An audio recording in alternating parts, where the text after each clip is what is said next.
তো হই নাই, একটু সামনে আগিয়ে আবার বলেছি মুহাম্মদ রাসূলুল্লাহ সাল্লাল্লাহ। আমি আল্লাহ যেখানে আমার বন্ধু সেইখানে, তো আমার নাম যদি ৯৯টা, আমার বন্ধুকে আমি ৯৯টা নাম দিয়ে দিলাম।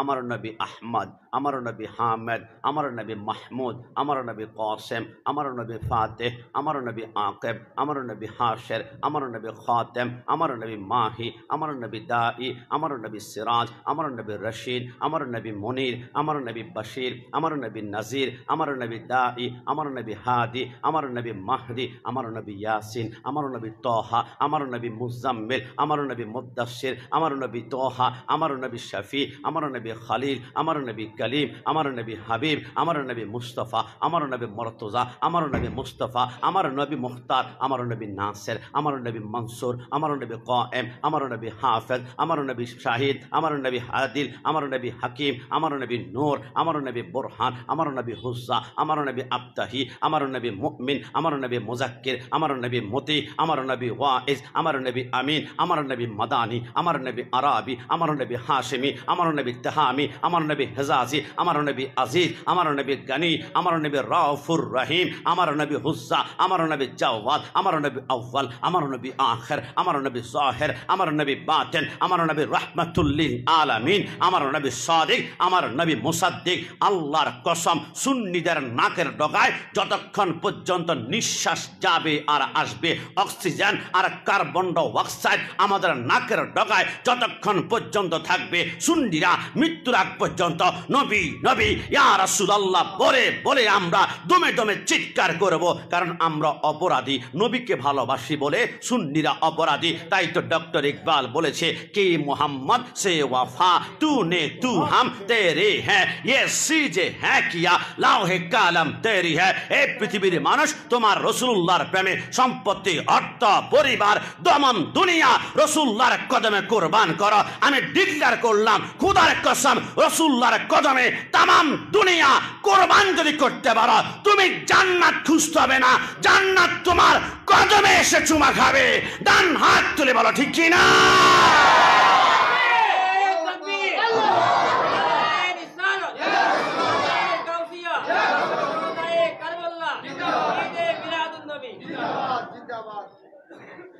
এই জন্যে আমরা মাঝে মাঝে চট্টগ্রামের মানুষ আপনারা উর্দু পার্সি ভালো করে বুঝতে পারেন, কারণ ইসলাম এসেছে বাংলাদেশের চট্টগ্রাম বন্দর দিয়ে। এই জন্য চট্টগ্রামের আগের নাম ছিল ইসলামাবাদ। গরিবুল্লাহ শাহ, মিসকিন শাহ, মুহসিন আউলিয়া শাহ, মালিক শাহ, অসংখ্য আল্লাহর ওলিরা এসেছেন। তাই হিন্দি বললে আপনারা, উর্দু বললে আপনারা ভালো বুঝতে পারেন। শায়ের চমৎকার বলেছে, হামনে মানা কে জান্নাত बहुत है हंसी छोड़कर हम मदीना न जाए कहीं, यूं तो जन्नत में सब है मदीना नहीं और मदीना में जन्नत मौजूद है। आशिक बोले আমার এক পাশে জান্নাত, এক পাশে মদিনা। যদি আমাকে 1 কোটি বার জিজ্ঞেস করা হয় তুমি কোথায় যাবা, জান্নাতে নাকি মদিনা, আমি 1 কোটি বার বলবো আমি জান্নাতে নয়, আমি জীবনে একবার মদিনায় যেতে চাই, আমি জীবনে একবার মদিনা যেতে চাই। আরে কেন জান্নাতে কি যাবা না কেন? বলে আরে না, জান্নাত অনেক সুন্দর, এতে কোনো সন্দেহ নাই। জান্নাতুন তাজরি মিন তাহতিয়াল আনহার, যেখানে 4টা নহর আছে, একটা দুধের নহর, একটা শরাবের নহর, একটা মধুর নহর, আরেকটা হচ্ছে ইন্না আতাইনা কাল কাউসার, যে কাউসারের পানি 1 ফোঁটা জিহ্বার মধ্যে লাগলে 50,000 বছর তৃষ্ণার কোনো খবরই থাকবে না। আরে তুমি জান্নাতের প্রশংসা করছো, তো জান্নাতে কেন যাবে না? বলে জান্নাতে তন্ন তন্ন করে খুঁজে আমি মদিনা পাই না, মদিনা পাই না, মদিনা পাই না। কিন্তু মদিনায় কেন যাব জানো? কারণ মদিনা যাওয়ার পরে দেখি সেইখানে একটা জায়গা আছে, মা বাইনা ওয়া বাইতি মিম্বারি রওজাতুম রিয়াজিল জান্নাহ। আমি দেখলাম রাসূলুল্লাহর ঘর থেকে মিম্বার পর্যন্ত বিশাল একটা জায়গা, ওই জায়গার নাম রিয়াজুল জান্নাহ। এটা হচ্ছে দুনিয়াতে আমার আল্লাহ একটা জান্নাত ফিট করেছে, তো আমি মদিনা গেলে জান্নাত পেয়ে যাই। আমি কি জান্নাতের জন্য যাচ্ছি? আরে না, আরো বিশাল কাহিনী আছে। বলে কি কাহিনী? শুধু মদিনায় জান্নাত নয়, মদিনা গেলে ইন্না আতাইনা কাল কাউসার, জান্নাতের মালিক মদিনাওয়ালা নবীকে পাওয়া যায়। জুড়ে বলে সুবহানাল্লাহ। এই জন্য আমরা সুন্নিরা বলি জীবনে একবার মদিনা যেতে চাই, কারণ মদিনাওয়ালা যদি রাজি হয়ে যায়, মদিনাওয়ালা যদি খুশি হয়ে যায়। আলা হজরত এত বিচক্ষণ, তিনি বলেছেন খোদা কি রাদা চাহতা হে দো আলম, খোদা চাহতা হে রাজায় মুহাম্মদ। হজরতে আয়ুব আলাইহিস সালাম আল্লাহকে চায়, তামাম দুনিয়ার নবীরা আল্লাহকে চায়।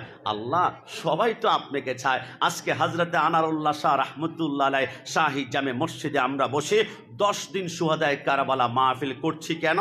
কারণ মান আহাব্বাহুমা ফাকাদ আহাব্বানি ওয়া মান আবগাদাহুমা ফাকাদ আবগাদানি। হাসান হোসেনকে মোহাব্বত করলে নবী রাজি, নবী রাজি হলে আল্লাহ রাজি। আল্লাহকে রাজি করার জন্য পাগল। আল্লাহ একটু জানতে বড্ড ইচ্ছে করছে, তামাম দুনিয়া চায় আপনাকে রাজি করতে, আপনাকে 5 ওয়াক্ত নামাজ সিজদা আপনাকে। ইউনুস আলাইহিস সালাম মাছের পেটে দোয়া পড়ে লা ইলাহা ইল্লা আনতা সুবহানাকা ইন্নী কুনতু মিনাজ জালিমিন। কেন কেন? আল্লাহকে রাজি করার জন্য। জাকারিয়া আলাইহিস সালাম গাছের ভিতরে ঢুকলো। ইহুদির বাচ্চারা বলে জাকারিয়া গাছের ভিতরে মাথার তালু থেকে পায়ের তালু পর্যন্ত লোহার কড়া দিয়ে ক্যাস ক্যাস করে কাটতে লাগলো, কলিজা 2 পাট হয়ে যায়। আমার আল্লাহ বলে একবার উফ করবে না জাকারিয়া, তোমার ওই মুহূর্তে বলা দরকার ছিল যে আল্লাহ আপনি আমাকে সাহায্য করুন। গাছকে বলেছিল গাছ আমাকে একটু সহযোগিতা করো, তো তোমার মাথার তালু থেকে পায়ের তালু পর্যন্ত লোহার কড়া দিয়ে কাটা হবে। উফ করবা তো নবুয়তের খাতা থেকে তোমার নাম কাটা হবে। একবার উফ করে না কেন? আল্লাহকে রাজি করার জন্য। মুসা কালিমুল্লাহ তুর পাহাড়ে গিয়ে বলেছিল রব্বি আরনি, আল্লাহ তোমাকে দেখতে চায়। 70,000 নূরের পর্দা একটু ফাঁক করে সামান্য একটু ঝলক দিয়েছিল। মুসা কালিমুল্লাহ বেহুশ হয়ে গিয়েছে, গোটা তুর পাহাড়টা আমাদের শুকরে সুরমা হয়ে গিয়েছে। একটাবার উফ করলেন না কেন? আল্লাহকে রাজি করার জন্য। হযরতে ইউনুস আলাইহিস সালাম নবিউল্লাহ নূহ আলাইহিস সালাম আমাদের প্লাবনের সময় একমাত্র আল্লাহকে রাজি করতে চায়। তাহলে বোঝা গেল তামাম দুনিয়া চায় আল্লাহকে। আল্লাহ একটু জানতে চায় তামাম দুনিয়া তোমাকে চায় রাজি করতে, তুমি কি কাউকে চাও? আমার আল্লাহ বলে আজকে থেকে শুনে রাখবা, তামাম দুনিয়া চায় আমাকে, আমি আল্লাহ চাই একজনকে। আল্লাহ মানে কি? আমার আল্লাহ বলে আরো স্পষ্ট করে বলবো, মাইকের আওয়াজ যারা বাইক থেকে শুনতে পাচ্ছেন, শুহাদায়ে কারবালা মাহফিলের কথা শুনলে যারা বলেন গরম সুন্নি, এরা বেদাতি, এরা হচ্ছে জাহান্নামী, এরা মাজার পূজারী, আমি তাদেরকে বলি শুনে রাখো, তামাম দুনিয়ার কিবলা হচ্ছে আল্লাহ, আর আল্লাহর কিবলা হচ্ছে মদিনা ওয়ালা। জোরে বলে সুবহান। এই জন্যে মাঝে মাঝে মাঝ ভান্ডার দরবার শরীফ গেলে আমরা একটা গজল শুনি। এই গজল শুনলে অনেক ওহাবি বাতিলের সেন্টিমেন্ট গরম হয়ে যায়, কিন্তু আমার দিল ঠান্ডা হয়ে যায়। গজলটা অনেকেই আপনারা জানেন।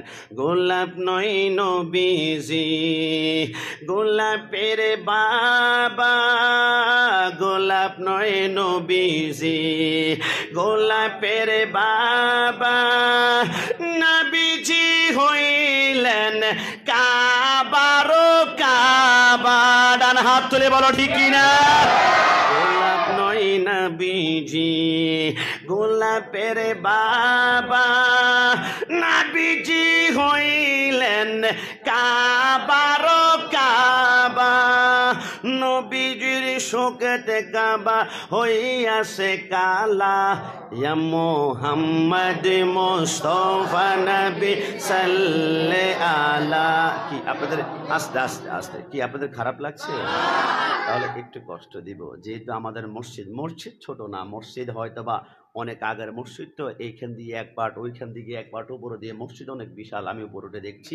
একটু কষ্ট দিব যাতে করে পরবর্তী যারা আসবে এরাও তাহলে বাইতের প্রেমিক, আমার মহাব্বতের মানুষ, আমাদের ইমানের সম্পর্কের ভাই আরামভাবে বসতে পারে। এই জন্য আমরা একটু সামনের দিকে আসি, বসি কেমন? একদম সামনে যতটুকু আসা যায় একটু সামনে আসি, একটু সবাই একটু যতটুকু পারি। আর ছোট্ট বাচ্চারা তোমরা কথা বলিও না কেমন? তোমরা খুবই স্মার্ট, তোমাদেরকে দেখে আমার ভালো লাগছে। একটু সামনে আসবে একসাথে।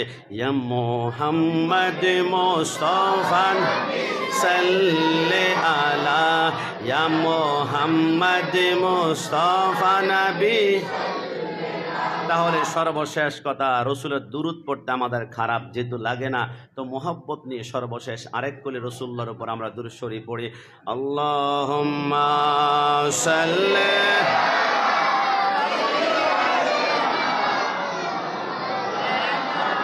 মুহাম্মাদ ওয়া আলা সাইয়্যিদিনা আল্লাহ আল্লাহ আল্লাহু লা ইলাহা ইল্লাহ জপ আল্লাহ আল্লাহ লা ইলাহা লা ইলাহা ইল্লাল্লাহু মুহাম্মাদুর রাসূলুল্লাহ সাল্লাল্লাহু আলাইহি ওয়াসাল্লাম। কারবালাতে হুসেন শহীদ নবীজি যাহার নানা গো, নবীজি যাহার নানা। এজিদের প্রশংসা করলে ঈমান থাকতে পারে না। ডান হাত তুলে বলো ঠিক না, বলুন না। কারবালাতে হুসেন শহীদ নবীজি যাহার নানা গো, নবীজি যাহার নানা। এজিদের প্রশংসা করলে ঈমান থাকতে পারে না। মুনাফিকরা শুনো এবার, যারা হয় জান্নাতের সরদার। মুনাফিকরা শুনো এবার, যারা হয় জান্নাতের সরদার। মা জান্নাতের সরদারিনী বুখারীতে যায় রে জানা। কারবালাতে হুসেন শহীদ নবীজি যাহার নানা গো, নবীজি যাহার নানা। এজিদের প্রশংসা করলে ঈমান থাকতে পারে না। উপস্থিত আহলে বাইতের স্মরণে 10 দিন ব্যাপী 12তম ঐতিহাসিক শুহাদায়ে কারবালা মাহফিলের সম্মানিত অতিথিবৃন্দ, আমি অনেক লম্বা করছি না, কারণ এইখানে এই পোস্টারে প্রায় আমাদের 10 দিনের অতিথিবৃন্দ আছে এবং আজকের দিনের অতিথিবৃন্দ অনেকে আছে যারা আমার ডানে বামে বসা আছে। এই জন্য আমি শুধু বলবো, যারা অক্লান্ত পরিশ্রম করে মাহফিল করেছেন, আমার হৃদয় স্পন্দন থেকে এদেরকে ভালোবাসা। আমি ভালোবাসা দিলে আমার ভালোবাসার সেন্টিমেন্ট 10, 20, 30 পর্যন্ত যাবে, কিন্তু আমার রসুল ভালোবাসার জায়গাটাকে এত বড় করে দিয়েছেন। রাসূল ইরশাদ করেছেন, মান মাতা আলা হুব্বি আলি মুহাম্মাদিন সাল্লাল্লাহু আলাইহি ওয়াসাল্লাম মাতা শাহীদা। যারা শুহাদায়ে কারবালা মাহফিল করবে আহলে বাইতের মোহাব্বত নিয়ে, নামাজ কম হতে পারে, রোজা কম হতে পারে, যাকাত কম হতে পারে, আমল কম হতে পারে, গুনাহ হয়তো বা টুকটাক করতে পারে, আমল কম হলো নো প্রবলেম। যার অন্তরে আহলে বাইতের মোহাব্বত থাকবে, সে মৃত্যুবরণ করার সময় শুধু লাশ হিসাবে মৃত্যুবরণ করবে না, মাতা শাহীদা, সে মৃত্যুবরণ করলো শহীদ হিসাবে। জোরে বলে সুবহানাল্লাহ। এমন একটা মাহফিল আমরা উপস্থিত হতে পেরেছি। তবে অনেকে প্রশ্ন করবেন যে হুজুর, ইমাম হোসেনের প্রশংসা করলে আসলে আমাদের লাভ কি হবে? লাভ রাসূলুল্লাহ হাদিস মোবারকের মধ্যে বলেছেন, আল মারউ মা মান আহবাবতা, যে যাকে বেশি ভালোবাসবে কিয়ামত হবে তার সাথে। আপনি মেসি আর রোনালদো আর নেইমারকে ভালোবাসলে তার সাথে আপনার হবে হাসার। আপনি কোনো নায়ক অ্যাক্ট্রেসকে ভালোবাসলে তার সাথে হাসার হবে। আমি কাশিমি, আমার সামনে যারা আছি, আমরা হুসাইনকে মোহাব্বত করে বিদায় আমরা শুহাদায়ে কারবালা মাহফিল সাজিয়েছি। আল্লাহর কসম, কিয়ামতের ময়দানে किसी की साथ मौला आली होगा, किसी की साथ हुसैन होगा, किसी की साथ इमाम हसन होगा, किसी की साथ सिद्दीक अकबर होगा, उमर फारूक होगा, उस्मान होगा। क़यामत के दिन किसी की साथ हजरत इमाम आजम होगा, गौसुल आजम होगा, खाजा गरीब नवाज होगा। कसम खुदार, कियामतेर मयदाने अहले सुन्नत वाल जमात जाना, एদের किसी की साथ हजरत शरे बांग्ला रहमतुल्लाह अलैह होगा, किसी के साथ अमान शाह, गरीबुल्लाह शाह, मिस्किन शाह होगा, किसी के साथ हजरत सैयद अहमद शाह सिरकुटी होगा, किसी के साथ सैयद मोहम्मद तैयब शाह रहमतुल्लाह अलैह होगा, किसी के साथ सैयद मोहम्मद ताहिर साबिर शाह होगा। और सबसे बड़ आमादेर एकमात्र कांडारी होबे मानजाल्लादी याशफाउ इंदाहु इल्ला बिइذনিহি, তিনি হচ্ছেন মদিনাওয়ালা। কসম খোদার, কিয়ামতের ময়দানে একজনের হাতে শুধু একটা পতাকা থাকবে, এই ছাড়া কারো হাতে কোনো পতাকা থাকবে না। ওই পতাকার নাম হচ্ছে হামদের পতাকা। ওই পতাকা হচ্ছে রাসূলুল্লাহর হাতে। আমার আল্লাহ বলে, ওই দিন আমি আল্লাহর হাতেও পতাকা থাকবে না, কারণ আমি তো নৈরাকার, আমার কোনো হাত নাই। আমার হাত যেটা, এটা হচ্ছে আমার বন্ধুর হাত। ওয়ামা রমাইতা ঈদ রমাইতা ওয়ালাকিন্নাল্লাহ রামা, আমার বন্ধু যা নিক্ষেপ করে ওইটাই আমার নিক্ষেপ। আমার আল্লাহ বলে, কিয়ামতের ময়দানে যদি তুমি কোনো ছায়াতে যেতে চাও, রাসূলুল্লাহর ছায়া ছাড়া কোনো উপায় নাই। তাই তো আমরা নবী নবী নবী বলে চিৎকার করে কসম খোদার, যারা হুসেনকে মহব্বত করো, হাসানকে, কিয়ামতের ময়দানে জান্নাতের গেটের মধ্যে গেলে আমরা তাদেরকে দেখব। আর হাসান হুসাইন, আপনি কি আমাকে চিনে মুস্কি হাসি দিলে জান্নাতের চৌকাঠে চুমা খাবো? জোরে বলে সুবহান।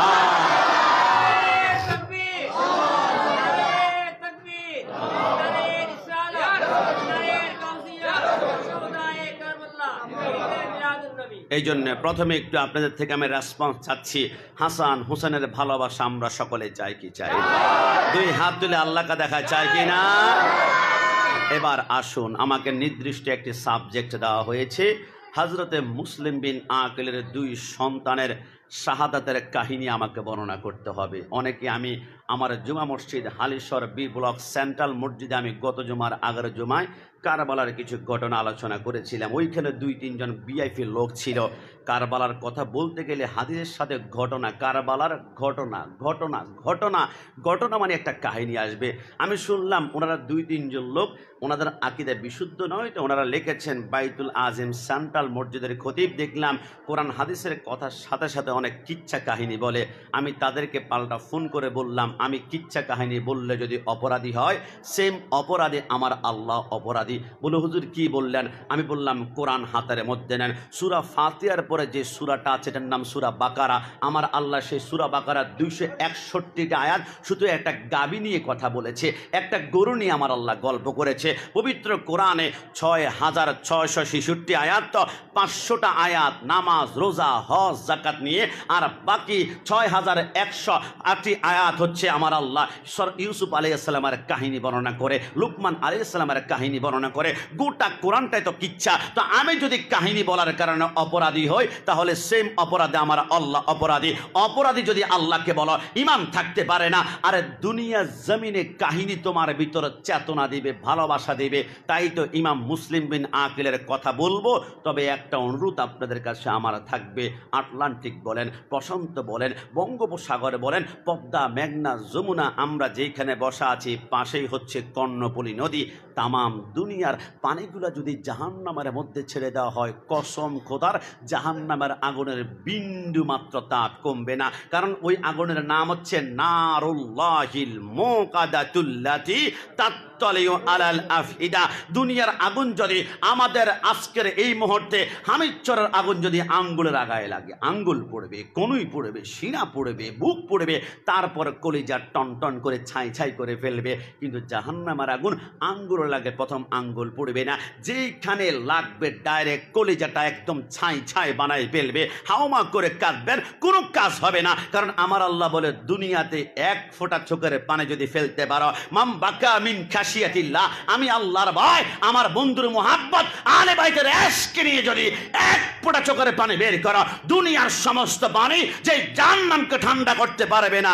এক ফোঁটা আমি আল্লাহর ভয়, রাসূলের মুহাব্বতের চোখের পানি জাহান্নাম থেকে জান্নাত বানিয়ে দিবে। জোরে বলে সুবহানাল্লাহ। এই জন্য ওই ঘটনা বর্ণনা করার পূর্বে আমি আপনাদেরকে 2টা পয়েন্ট কথা বলতে চাই। আমরা কোরআন শরীফে সূরা বাকারা একটা আয়াত পড়েছি, ওয়ালা তাকুলু লিমান ইউকতালু ফি সাবিলিল্লাহি আমওয়াত বাল আহইয়া ওয়ালাকিন লা তাশউরুন। আমার আল্লাহ বলে, যারা আমি আল্লাহর রাস্তায় শহীদ হয়ে যায়, আমি আল্লাহর দ্বীন প্রতিষ্ঠা করার জন্য শহীদ হয়ে যায়, আমি আল্লাহর দ্বীনকে প্রতিষ্ঠা করার জন্য রক্তকই সংগ্রাম করে, এরা মরা নয়, এরা জিন্দা। তবে তোমরা এটা অনুভব করতে পারবে না। এই জন্য বিশ্ববিখ্যাত কিতাব খাকে কারবালার মধ্যে আল্লামা সাহেবজাদা ইফতেখারুল হোসেন কাদেরী লেখে, তোমরা মনে রাখো, যারা আল্লাহর রাস্তায় শহীদ হয়, এরা শহীদ হওয়ার পরও তো জান্নাত আছে। তবে শহীদ যখন হচ্ছে, আক্রমণ যখন হচ্ছে, ওই মুহূর্তে শহীদকে আমার আল্লাহ 2টা মর্যাদা, 2টা পাওয়ার, 2টা ক্ষমতা দিয়ে থাকে। কি ক্ষমতা? জালালউদ্দিন সুয়ুতী লেখে, কোনো শহীদ যখন যুদ্ধ করতে শুরু করে, যুদ্ধ করতে করতে কোনো বাদ বাতিল যখন তার পিছনে এসে বল্লম মারলো, তীর মারলো, খঞ্জর মারলো অথবা তলোয়ার দিয়ে আঘাত করলো, তার শরীর থেকে রক্তের ফোঁটা এখন জমিনে পড়বে। জালালউদ্দিন সুয়ুতী বলে, খোদার কসম, শহীদের এক ফোঁটা রক্ত শরীর থেকে জমিনে পড়ার পূর্বে সেই স্বয়ং আল্লাহকে দেখতে পায়। জোরে বলে সুবহানাল্লাহ। 1 নম্বর। 2 নম্বরে পুরস্কার কি জানো?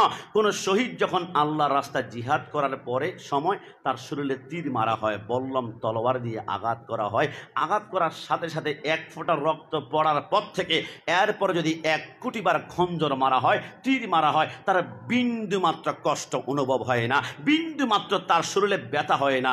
ইমাম জালালউদ্দিন সুয়ুতীর সামনে এক যুবক বলে, হুজুর, অঙ্ক তো আমি ভালো ছিলাম, ম্যাথমেটিক পারি, অ্যালজেব্রা পারি, পরিসংখ্যান পারি, প্লাস মাইনাসের অঙ্ক ভালো পারে, কিন্তু এই অঙ্ক তো আমার বুঝে আসে না।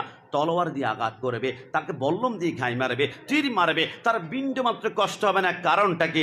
জালালউদ্দিন সুয়ুতী বলে, তাহলে আমাকে 1 মিনিট সময় দাও। তুমি কি শুনেছ হযরতে ইউসুফ আলাইহিস সালামের রূপ লাবণ্য দেখে মিশর রমণীরা তারা লেবু কাটতে গিয়ে আঙ্গুল কেটেছে? হুসনে ইউসুফ पे कटी मिस्रे में अंगश्ते जाना सर कटाती हे तेरे नाम में मर्दाने আরব। তুমি কি শুনো নাই ইউসুফ আলাইহিস সালামের রূপ যখন ছেড়ে দিল সমস্ত মিশর রমণীরা হাতের আঙ্গুল কাটতে কাটতে কবজি কেটেছে, কবজি কাটতে কাটতে কনুই পর্যন্ত কেটেছে, কিরে বিন্দু মাত্র কান্না করে না। এরা ইউসুফ আলাইহিস সালামের দিকে তাকিয়ে মুচকি হাসে, এরা হাত কাটে, কনুই কাটে, কিন্তু ইউসুফকে যখন সরাই ফেললো হাও মাও করে তারা চিৎকার করলো। জিজ্ঞেস করা হলো, আঙ্গুল কেটেছ কান্না করো নাই, কবজি কেটেছ কান্না করো নাই, কনুই কেটেছ কান্না করো নাই, কিরে কি হলো? ইউসুফকে সরাই ফেললাম, এখন কেন কান্না, ব্যথা কেন লাগছে? বলে, আল্লাহর কসম, ইউসুফের সৌন্দর্য এত, রূপ এত, লাবণ্য এত, তার সৌন্দর্যের দিকে তাকিয়ে আমরা যে আঙ্গুল কাটছি আমাদের ব্যথা অনুভব হয় না, এত সুন্দর, এত সুন্দর। জালালউদ্দিন সুয়ুতী বলে, আরে বোকা, ইউসুফের সৌন্দর্য দেখে একজন রমণীর হাত টুকরা টুকরা করলে, রক্ত পড়লে যেমন কোনো ব্যথা পায় না, সেই ইউসুফের সৃষ্টিকর্তা হচ্ছে আমার আল্লাহ। শহীদের প্রথম ফোঁটা রক্ত জমিনে পড়ার সাথে সাথে সে আল্লাহকে দেখে, আল্লাহকে দেখে, আল্লাহকে দেখে, আর আল্লাহকে যে দেখতে থাকে তার গায়ে যত তলোয়ার বল্লম ছুরি আঘাত করা হোক না কেন তার বিন্দু মাত্র কষ্ট অনুভব হয় না, কারণ সে ওই মুহূর্তে আল্লাহর নূরের তাজাল্লিতে পাগল হয়ে যায়। জোরে বলে সুবহানাল্লাহ। এটা হচ্ছে আমার রব্বুল আলামিন শহীদকে 2টা পাওয়ার দিয়েছে, মর্যাদা। আমি একটু পানি খেয়ে নিই, পানি এখন কম খেয়ে ছেড়ে দিই, চাই তো খাই না ভয়ে। গতকালকে তাহেরি সাহেব ওই যে আপনার পটিয়া মাঠে আসছে, ওনাকে দেখলে আমার ভয় লাগে। উনি যে একবার চা খাওয়ার কারণে মামলা হয়ে গিয়েছে না, এই ভয়ে চাটা আমি এখন ধরে না, আমি বলি চায়ের পাশে থাকুক, পানি খাই। যে কটা দিন আসে সুন্নিয়াতের খেদমত করতে থাকি। হুজুর আছেন তো না? জি।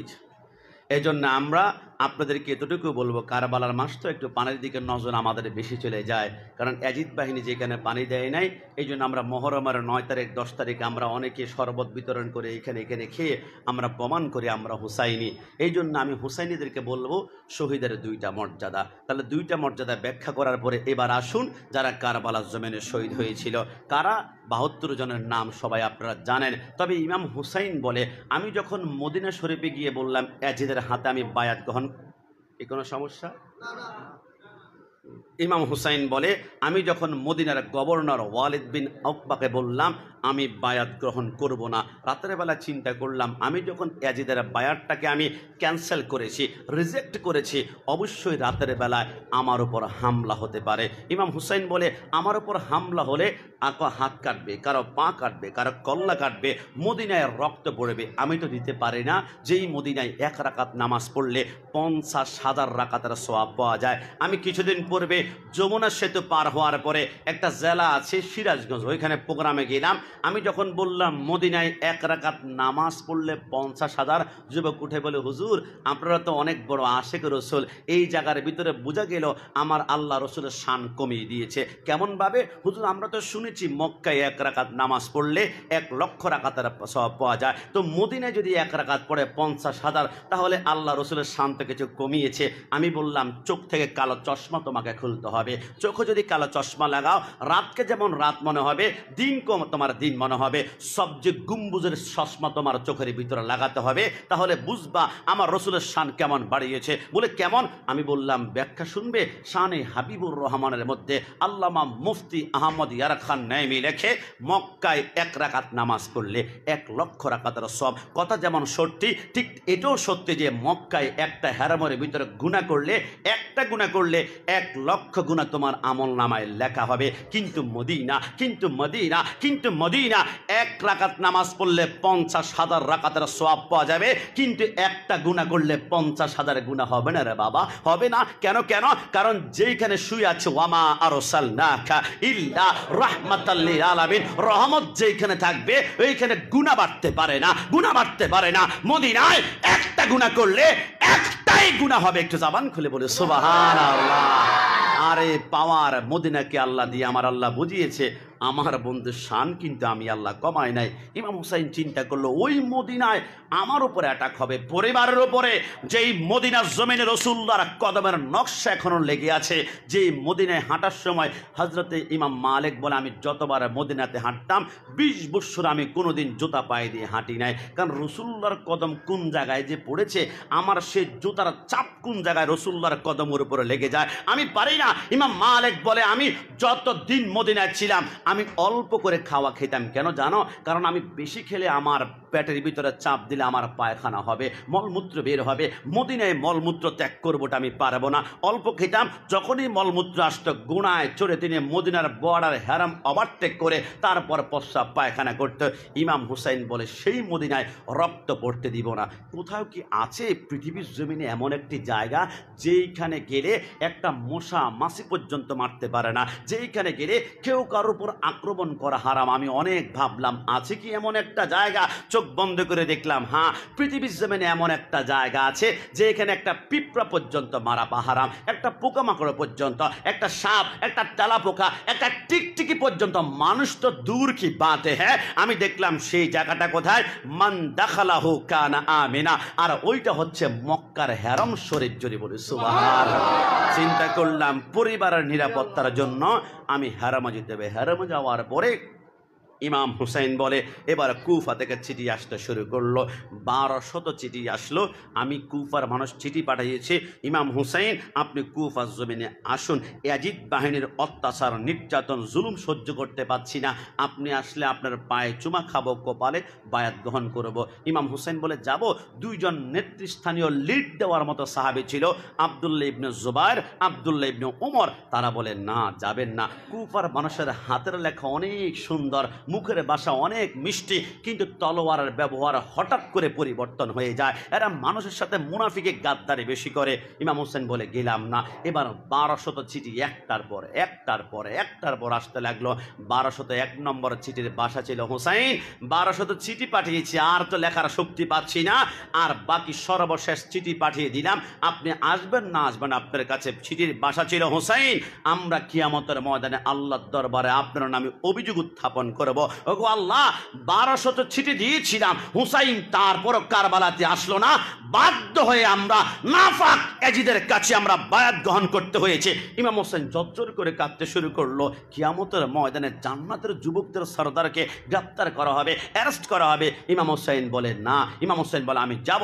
আব্দুল্লাহ ইবনে জুবায়ের বলে, না, বাংলাদেশের চট্টগ্রামের আমাদের কর্ণফুলীর টানেল যখন উদ্বোধন করবে, প্রধানমন্ত্রী আসবে, এর 1 সপ্তাহ আগে সেইখানে সিআইডি, ডিজিএফআই, সেইখানে অসংখ্য গোয়েন্দা সংস্থার বাইরে আসছে, র্যাব আসছে জায়গাটাকে পরিদর্শন করার জন্য। জায়গাকে ঠিক আছে নাকি কোনো অ্যাট্রাকশন, কোনো জিনিসপত্র আছে নাকি অ্যাটম বোম গাড়ি আছে? ঠিক ইমাম মুসলিম হযরত ইমাম হুসাইন বলে, একটা কাজ করি তাহলে, আসলে কুফার জমিনটা কেমন, আমরা একজন প্রতিনিধি সেইখানে পাঠাবো। প্রতিনিধি যদি আমাদেরকে গ্রিন সিগন্যাল দেয়, হ্যাঁ ওকে পরিবেশ সুন্দর, আপনি আসতে পারেন, তাহলে আমরা যাব। কেউ কে আছো তোমাদের মধ্যে? সেকেন্ডের ভিতরে লাব্বাইকা হুসাইন বলে একজন তাগড়া যুবক দাঁড়িয়ে গেল।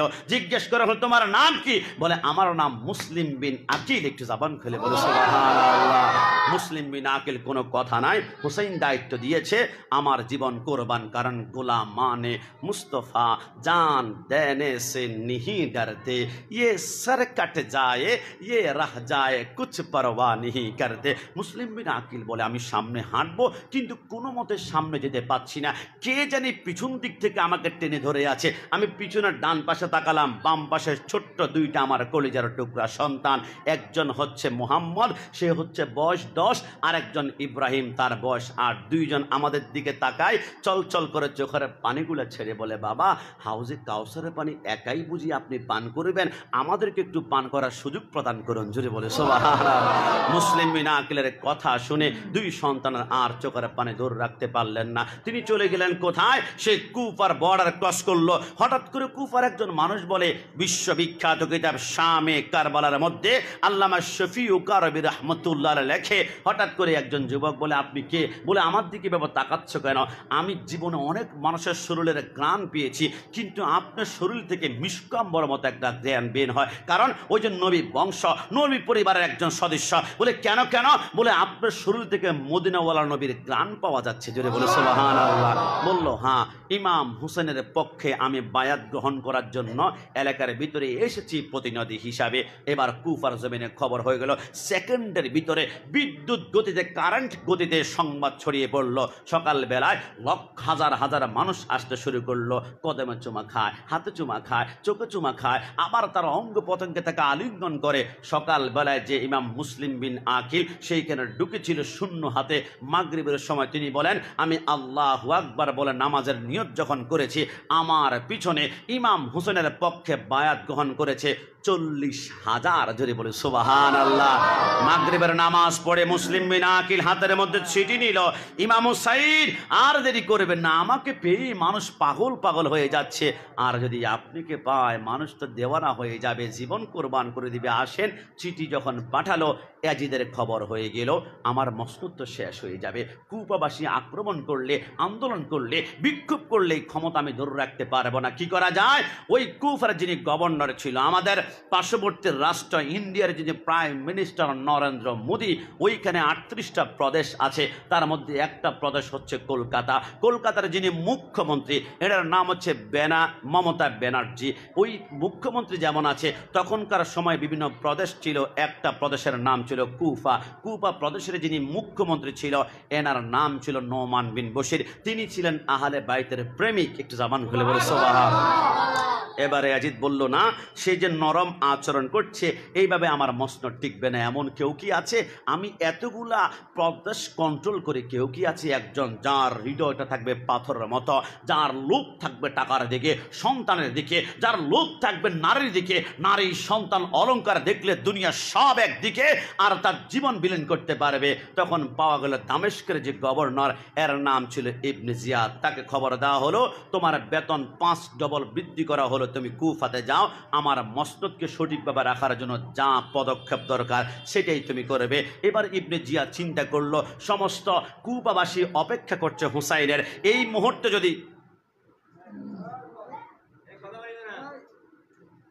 যে কথা বলবে তার তাবারক ক্যান্সেল করা হবে, ঠিক আছে?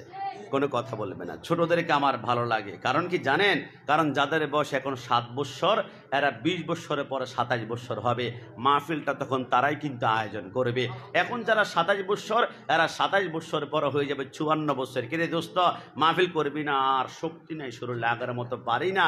তখন আমার এই যুবক বাইরে সুয়েদায় কারবালা মাহফিলগুলো আলোচনা করবে। এই জন্য ছোটরা দুষ্টামি করলে চোখ রাঙাবেন, রাঙানোর পরে যখন দেখবেন সোজা হয়ে যাবে, এরপর একটা মুস্কি হাসি দিবেন, কারণ এদেরকে চোখ রাঙ্গানোর পরে মুস্কি হাসি যেটা, এটা হচ্ছে রাসূলুল্লাহর সুন্নাত। জুড়ে বলে সুবহানাল্লাহ।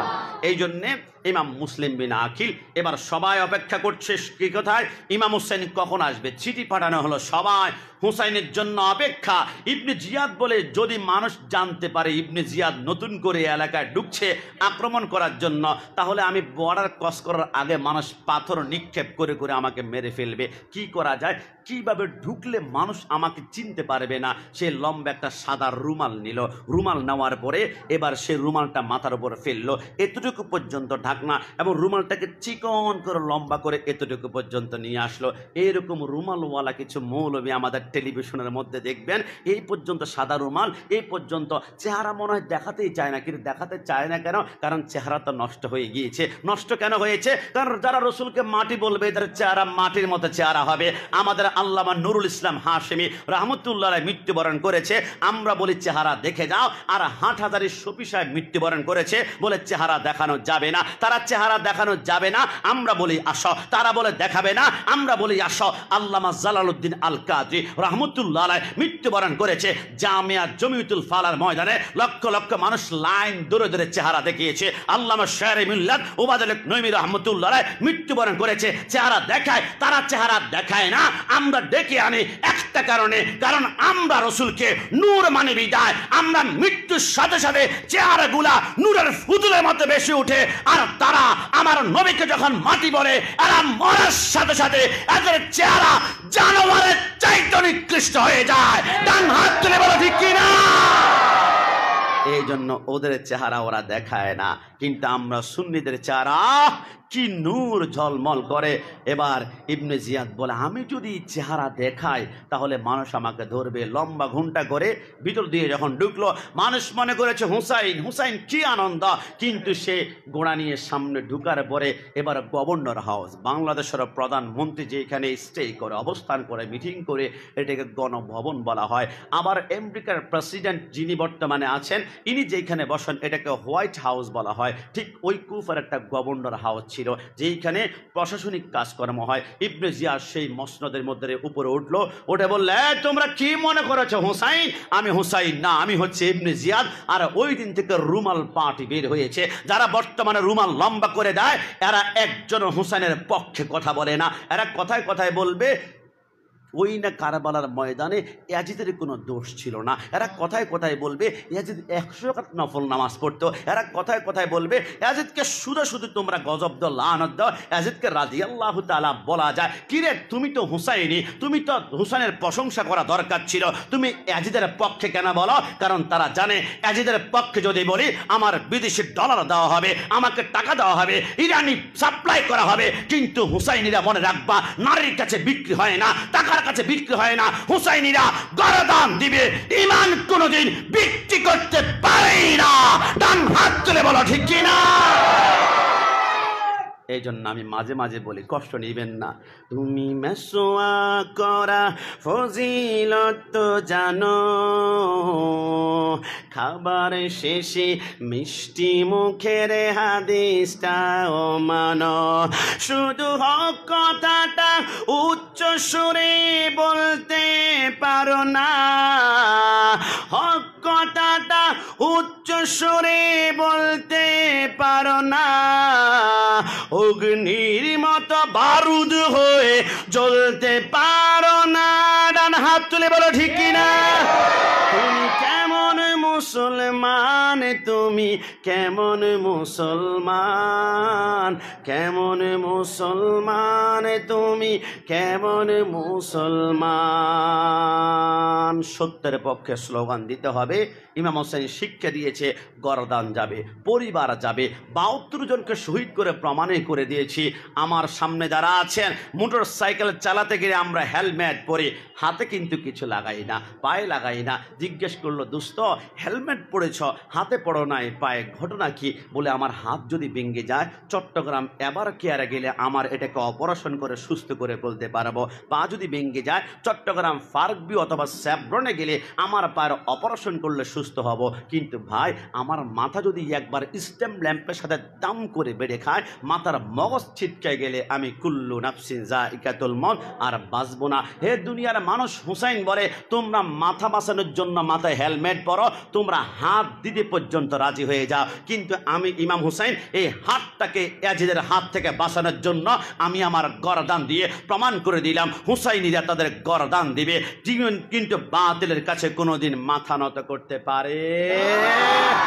এই জন্য এবার মুসলিম বিন আকিল বলে, যখন ইবনে জিয়াদ শেখ গভর্নর হাউসে দাঁড়িয়ে বললে, ইয়াজিদ ভাই, হে আমার কুবাবাসী, তোমরা কি করেছ? হুসাইনের পক্ষে বায়াত গ্রহণ করেছ। আগামীকাল ফজরের পরে প্রত্যেকে প্রত্যেকের ঘরে দাও দাও করে আগুন লাগানো হবে, বাচ্চাগুলাকে তোমাদের সামনে গলা কাটা মুরগির মতো জবাই করা হবে, যারা মুরব্বী এদের পায়ের টাকনুর নিচ থেকে উপর থেকে শুরু করে হাঁটু পর্যন্ত ভেঙ্গে চুরমার করা হবে। এবার কুফাবাসী ভয় পেয়ে গেল, তাদের ইমানের দুর্বলতার কারণে এরা পোল্ট্রি মেরে সেকেন্ডের ভিতরে 39,500 কুফাবাসী সেপারেট হয়ে গেল, আলাদা হয়ে গেল। মুসলিম বিন আকিল ঝরঝর করে কাঁদতে শুরু করলো। হুসেনকে চিঠি লিখে দিয়েছে 40,000 মানুষ পাগল পারা, এরা যে ইমান এত টলমলে আমি তো জানতাম না। 39,500 চলে গিয়েছে, আর 500 আছে। মুসলিম বিন আকিল মনে মনে চিন্তা করলো, আরে 500-র ভিতরে যদি রসুল্লাহর মোহাব্বত থাকে, হুসাইনি জজবা থাকে, এই 500 আমার কাছে যথেষ্ট। এই চিন্তা করে মাগরিবের টাইম হলো, মাগরিবের নামাজ ইকামত দেওয়া হলো। এবার নামাজের মধ্যে দাঁড়িয়ে 3 রাকাত নামাজ পড়ে মুসলিম বিন আকিল বলে, সুন্নাত হচ্ছে নামাজ পড়ে সামনের দিকে ফিরে মুসল্লিদেরকে একটু একটু দোয়া করবে। আমি যখন সামনে ফিরলাম, চোখের পানি ঝরঝর করে ছেড়ে বলে, আমি 500 কুবাবাসী নিয়ে নামাজে দাঁড়িয়েছি, কিন্তু বেঈমানি করলো, মুনাফিক করলো, আমি ছাড়া মসজিদ আর কেউ নাই, আমি ছাড়া মসজিদ আর কেউ নাই, আমি ছাড়া মসজিদ আর কেউ নাই। ঝরঝর করে কাঁদতে শুরু করলো। ইবনে জিয়াদ বাহিনী ওই পায়ের মধ্যে বুট জুতা লাগিয়ে তারা ডাইরেক্ট মসজিদের অপবিত্র রক্ষার জন্য ঢুকে গেল। মুসলিম বিন আকিলের গরদানের মধ্যে ছুরি ধরলো, তিনি কাঁদে। মুসলিম বিন আকিল বলে, শুনেছি মুসলমান প্রকৃত যারা, এরা নাকি তলোয়ার মৃত্যুকে ভয় পায় না, তুমি যে কাঁদছ? বলে, কসম খোদার আল্লাহকে সাক্ষী করে বলছি, আমি মৃত্যুর কারণে আমি কাঁদছি না, মরতে তো আমাকে হবে। আর আমি যেই পন্থা, যে আমন্ত্রণে এসেছি, এই মৃত্যুর পর আমার বিশ্বাস আমি জাহান্নাম নয় জান্নাতের দিকে যাব। আমি কাঁদছি, ইমাম হুসাইন কুফার দিকে আসছে, যুদ্ধ করার জন্য আসছে না, মেহমানিত্ব আমানতদারিত্ব দেওয়ার জন্য আসছে। তার সাথে 6 মাসের সন্তান আলী আসগরকে নিয়ে আসছে। আলী আসগরের কি হবে? আমি কাঁদছি, তার সন্তান আলী আকবরকে নিয়ে আসছে, কোনো যুদ্ধের অস্ত্র নয়, শুধু সামান্য খাওয়া আর পানি নিয়ে আসছে। আমি ভাবছি যে কি অবস্থা হবে। বলে, চিন্তা করতে হবে না, তোমার কল্লাটে আলাদা করে ফেলা হলে। যখন কূপ দিল, কল্লাটা আলাদা হয়ে গেল। এই কারবালার জমিনে সর্বপ্রথম হাউজে কাউসারের পানি মুসলিম বিন আকিল পান করলো। একটু জবান খুলে বলে সুবহানাল্লাহ। এই জন্যে মৃত্যুবরণ করতে হবে, এত কোনো সন্দেহ নাই। মৃত্যুর পর আমাদের আপন হবে মদিনাওয়ালা, জোরে বলে সুবহানাল্লাহ। আমার মরণ আসিবে কখন কেউ তো জানে না, আমি মরে গেলে আমায় তোমরা ভুইলা যায়ও না, আমি মরে গেলে আমার মরণ আসিবে কখন কেউ তো জানে না, আমার মরণ আসিবে কখন কেউ তো জানে না। কবর মাঝে মা বাবাকে দেখা যাবে না, যাকে দেখবা তিনি হলেন শাহে মদিনা। ডান হাত তুলে বলো ঠিক না? কবর মাঝে মা বাবাকে দেখা যাবে না, যাকে দেখবা তিনি হলেন শাহে মদিনা। সেদিন নবী বিনে আর তো কেহ সঙ্গী হবে না, সেদিন নবী বিনে আর তো কেহ সঙ্গী হবে না। আমার মরণ আসিবে কখন কেউ তো জানে না, আমি মরে গেলে আমায় তোমরা ভুইলা যায়ও না। বলো, মরে গেলে আমায় তোমরা আমার মরণ আসিবে কখন কেউ তো জানে না। কবরে আমার নবী ছাড়া কোনো উপায়। মুসলিম বিন আকিল বলে, এবার শহীদ হয়ে গেল। এবার মুসলিম বিন আকিল শহীদ হওয়ার পরে হঠাৎ করে ইবনে জিয়াদ শুনতে পারলো যে মুসলিম বিন আকিলের 2টা সন্তান কুফার জমিনে তার সাথে আগমন করেছে। সৈন্য সামন্তকে খবর দিয়ে দিল, তাড়াতাড়ি এই 2টা সন্তানকে তোমরা অ্যারেস্ট করো, গ্রেপ্তার করো, তোমাদেরকে উপযুক্ত উপযুক্ত পুরস্কার দেওয়া হবে। আর ওই সময় ওই দুইটা সন্তান মুহাম্মদ আর ইব্রাহিম, ইব্রাহিমের বয়স ছিল 8 বছর আর মুহাম্মদের বয়স ছিল পৃথিবীর জমিনে তখন 10 বছর। তখন সেই মুহাম্মদ ইব্রাহিম ছিল হযরতে কাজী সুরাইয়া নামক একজন আহলে বাইতের প্রেমিকের কাছে। তিনি প্রত্যয় গ্রহণ করেছেন, আমার জীবন যাবে অন্তত পক্ষে আমার এই দুইটা সন্তান মুহাম্মদ ইব্রাহিমের কাছে আঁচ লাগতে দিব না। সুন্দর করে কি করলো, কাজী সুরাইয়ার একজন ছোট্ট বাচ্চা সন্তান ছিল 12 বছরের বয়সের, তার নাম ছিল আসাদ। আসাদকে বলল, আমি শুনেছি বাবুল এর আকান নামক একটি জায়গার মধ্যে একটা বিশাল কাফেলা নাকি মদিনার দিকে রওনা করেছে। একটা কাজ করো, রাতের অন্ধকারে কোনো মতে কাফেলার সাথে ওদেরকে একটু অ্যাড করিয়ে দাও। ওরা যদি কাফেলার সাথে মদিনায় যেতে পারে তাহলে খবর মোটামুটি চারিদিকে ছড়ায় যাবে, অ্যাটাকটা হবে না। আসাদ বলে আমি গেলাম, সে ঠিকানা যাওয়ার পরে দেখলাম কাফেলা কিছুক্ষণ আগে জায়গা ত্যাগ করে চলে গিয়েছে। আমি মোহাম্মদ আর ইব্রাহিমকে নিয়ে কান্না করতে শুরু করলাম। বিশ্ববিখ্যাত কিতাব শামে কারবালার মধ্যে এত কঠিন করে লেখে, তারা দৌড়াতে শুরু করলো, কাফেলাকে পায় কিনা পায় কিনা। 2 ঘন্টা দৌড়ানোর পরে কচি পাগুলা চামড়াগুলা আস্তে আস্তে করে রক্তাক্ত হয়ে যাচ্ছে। মরুভূমির বালুর মধ্যে হাঁটতে কষ্ট হচ্ছে।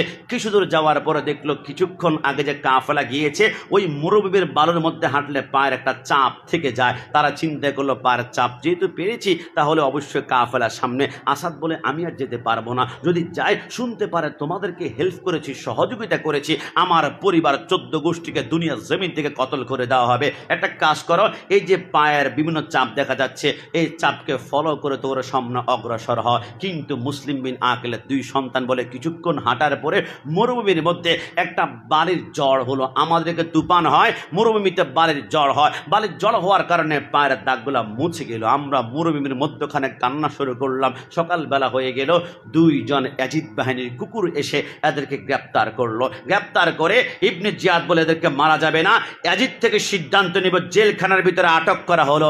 আর জেলখানার যিনি দারোয়ান ছিল, সুপারিনটেনডেন্ট ছিল, যিনি কর্তৃত্ব ছিল, এর নাম ছিল মাশকুর। সে ছিল আহলে বাইতের প্রেমিক। জবান খুলে সুবহানাল্লাহ। যুবকান পর্দানিসীন মা বোন, আহলে বাইতের প্রেমিক মাশকুর বলে, আমি যখন ছোট্ট ছোট্ট 2টা বাচ্চার দিকে তাকালাম আমার চোখের পানি আমি ধরে রাখতে পারছি না। আল্লাহর কসম করে বলি, ছোট্ট বাচ্চাকে ছোট্ট বাচ্চা মনে হয় না, যেন আমার সামনে 2টা পূর্ণিমার চাঁদ দাঁড়িয়ে আছে।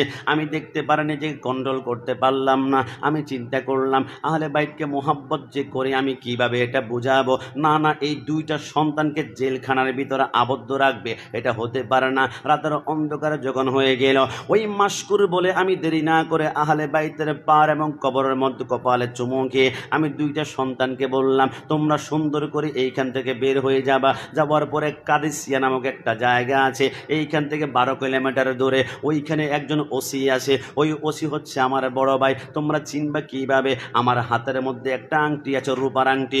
ওই রূপার আংটিটা তোমাদের কাছে দিয়ে গেলাম, কি বলবে মাশকুর ভাই আমাদেরকে পাঠিয়েছে, তিনি আহলে বাইতের প্রেমিক, তিনি তোমাদেরকে মদিনার দিকে রওনা করার ব্যবস্থা করে দেবে। আল্লাহ রাবিব সরকার মদিনার বাগানের 2টা ফুল ঝরঝর করে কাঁদতে লাগলো। মাশকুর ভাই, এত মোহাব্বত করেছ আমাদের জন্য, আমরা জানি আমরা চলে যাওয়ার পরে ইয়াজিদ বাহিনী কি পরিমাণ নির্যাতন যে আপনার উপরে করবে আমরা তো জানি না, আপনি কি একটা বারো ভাবেন না? বলে ভাববো না কেন, মৃত্যু তো বরণ করতেই হবে। আহলে বাইতের সাথে প্রেমের কানেকশন লাগালে আমি কোন দিকে যাব আমি তো কল্পনাও করতে পারবে না। ওই 2টা সন্তান দাঁড়িয়ে বলে, আল্লাহর কসম করে বলি আমরা তো মৃত্যুবরণ করব, তবে আমরা হুসাইনি, যেহেতু আপনি আমাদেরকে মোহাব্বত করেছেন, অন্তত পক্ষে কিয়ামতের ময়দানে হাসান হোসেনের কাছে আমরা সুপারিশ করব যাতে করে আপনাকে হাউজে কাউসারে পানি ব্যবস্থা করানোর জন্য। বলে কিভাবে পারবা? বলে আপনি কি জানেন না হাউজে কাউসারের মালিক হচ্ছে মদিনাওয়ালা, কিন্তু মদিনাওয়ালা নবী বলে আমি তো মালিক, আমি তো বন্টন করব না, বন্টন করবে 2 জন যুবক, একজন হাসান আরেকজন ইমাম হুসাইন। জোরে বলি সুবহানাল্লাহ। ওই মাশকুর চোখের পানি গুলা ছেড়ে দিয়ে বলে, যাও বিদায়, আর হয়তো বা দেখা হবে না, দেখা হতে পারে কিয়ামতের ময়দানে। এই কথা বলে তাদের 2 জনকে বিদায় দিল। বিদায় দেওয়ার পরে ছোট্ট বাচ্চাগুলা টুকটুক করে হাঁটতে শুরু করলো। এবারে কিছু দূর যাওয়ার পরে হঠাৎ করে সকাল হয়ে গেল। সকাল হওয়ার পরে তারা দেখতে পারলো বিশাল একটা গাছ দেখা যায়, ওই গাছের নিচে একটা কূপ দেখা যায়, কূপের পানি একটু উপরের মধ্যে চলে আসছে। 2বার কান্নাকাটি করতে লাগলো, ওই কূপের মধ্য থেকে একজন রমণী কলসি হাতের মধ্যে করে এবারে যখন সে কূপ থেকে পানি নিবে, হঠাৎ করে সে কূপের কাছে গিয়ে কলসিটা পানির মধ্যে দেওয়ার আগে হাউমাউ করে চিৎকারে দিয়ে উঠলো। কেন কেন চিৎকারে দিলা? বলে আল্লাহর কসম, আমি কূপের দিকে প্রথম তাকালাম পানিটা পরিষ্কার আছে কিনা, তারপর আমি কলসি দিয়ে পানি উঠাবো। কিন্তু আমি কূপের দিকে তাকিয়ে দেখি চাঁদ তো সব সময় আসমানে থাকে, আজকে দুইটা চাঁদ কেমন ভাবে কূপের ভিতরে মনে হয় যেন আমার সামনে বাসমান হচ্ছে। জোরে বলি সুবহানাল্লাহ। ওই রমণী বলে আমি ডানে তাকিয়ে দেখলাম দুইটা সন্তান বসে আছে, গলাকাটা মুরগির মতো একজন একজনকে জড়াই ধরে আছে। কি পরিমাণ ভয় এদের চোখের ভিতরে! এরা আমাকে দেখে কবুতরের মতো কাঁপতে শুরু করলো। আমি জিজ্ঞেস করলাম, তোমরা কে? এত সুন্দর চেহারা আমার জিন্দিগিতে আমি কোনোদিন দেখি নাই। তোমাদের শরীর থেকে মদিনাওয়ালা নবীর গান পাওয়া যাচ্ছে। তারা কোনো মতে পরিচয় দেয় না। বলে তোমরা ভয় পেও না, আমাকে একটু বলো না তোমরা কে? আমার দিলটা নরম, আমি তোমাদের এক জাররা পরিমাণ ক্ষতি করবো না ওয়াল্লাহ, আল্লাহর কসম করে বলে আমাদের বাবার নাম হচ্ছে মুসলিম বিন আকিল। বাবার সাথে আমরা মেহমান হিসেবে কুফাতে আসছিলাম, আমাদেরকে মেহমানদারি করবে, কিন্তু আমার বাবার কল্লা আলাদা করে ফেলেছে, রক্তের ফোঁটা জমিনের মধ্যে টপ টপ করে পড়েছে। এখন আমাদেরকে কবুতরের মতো জবাই করতে চায়। কুবাবাসী আমাকে খুঁজতে লাগলো, তোমরা আমাকে ধরে দিও না। এই কথা বলার সাথে সাথে ওই রমণী বলে, আরে পাগল পারা হইও না, আমি একজন দাসী, কিন্তু আমার যে মহিলা মুনিব আছে ওই মহিলা মুনিব হচ্ছে আহলে বাইতের প্রেমিক। জোরে বলে সুবহানাল্লাহ। ওই দুইটা সন্তান কাঁদতে শুরু করলো, চোখের পানি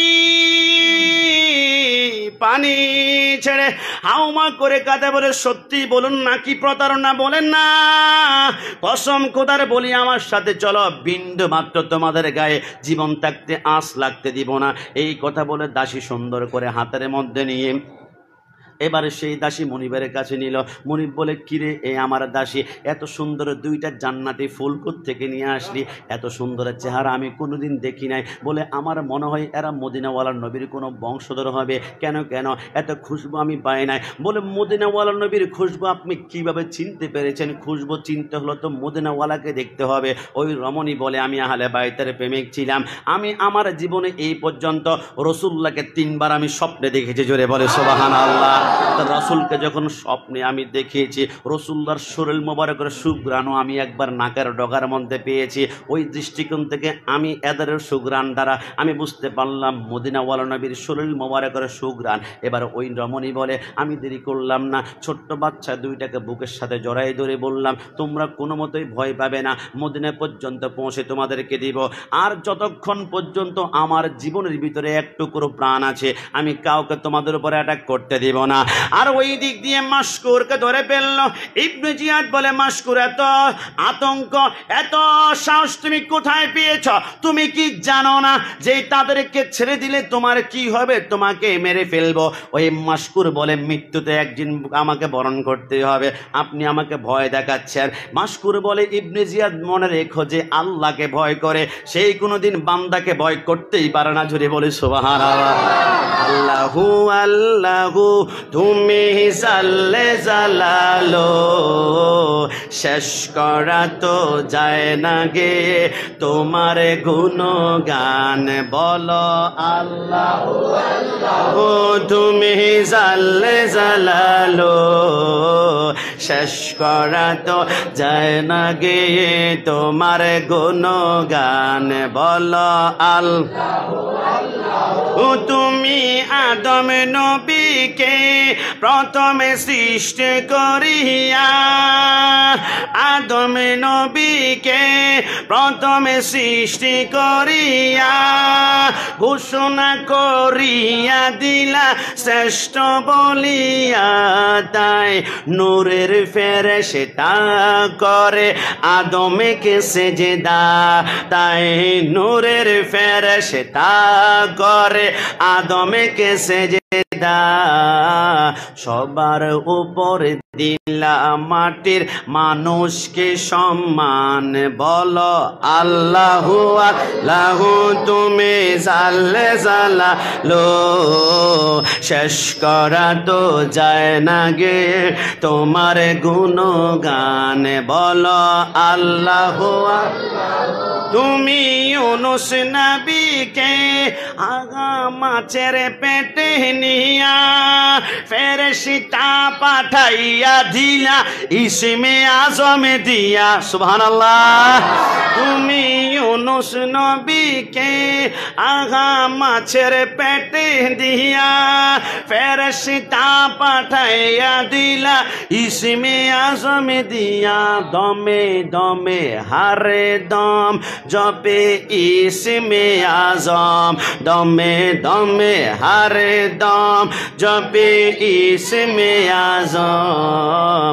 মাছের পেটে থেকে তারে দিলা পরিত্রাণ, বলো আল্লাহু আল্লাহু। তুমি জাল্লে জালালো শেষ করা তো যায় না গে তোমার গুণগান, বলো আল্লাহু আল্লাহ।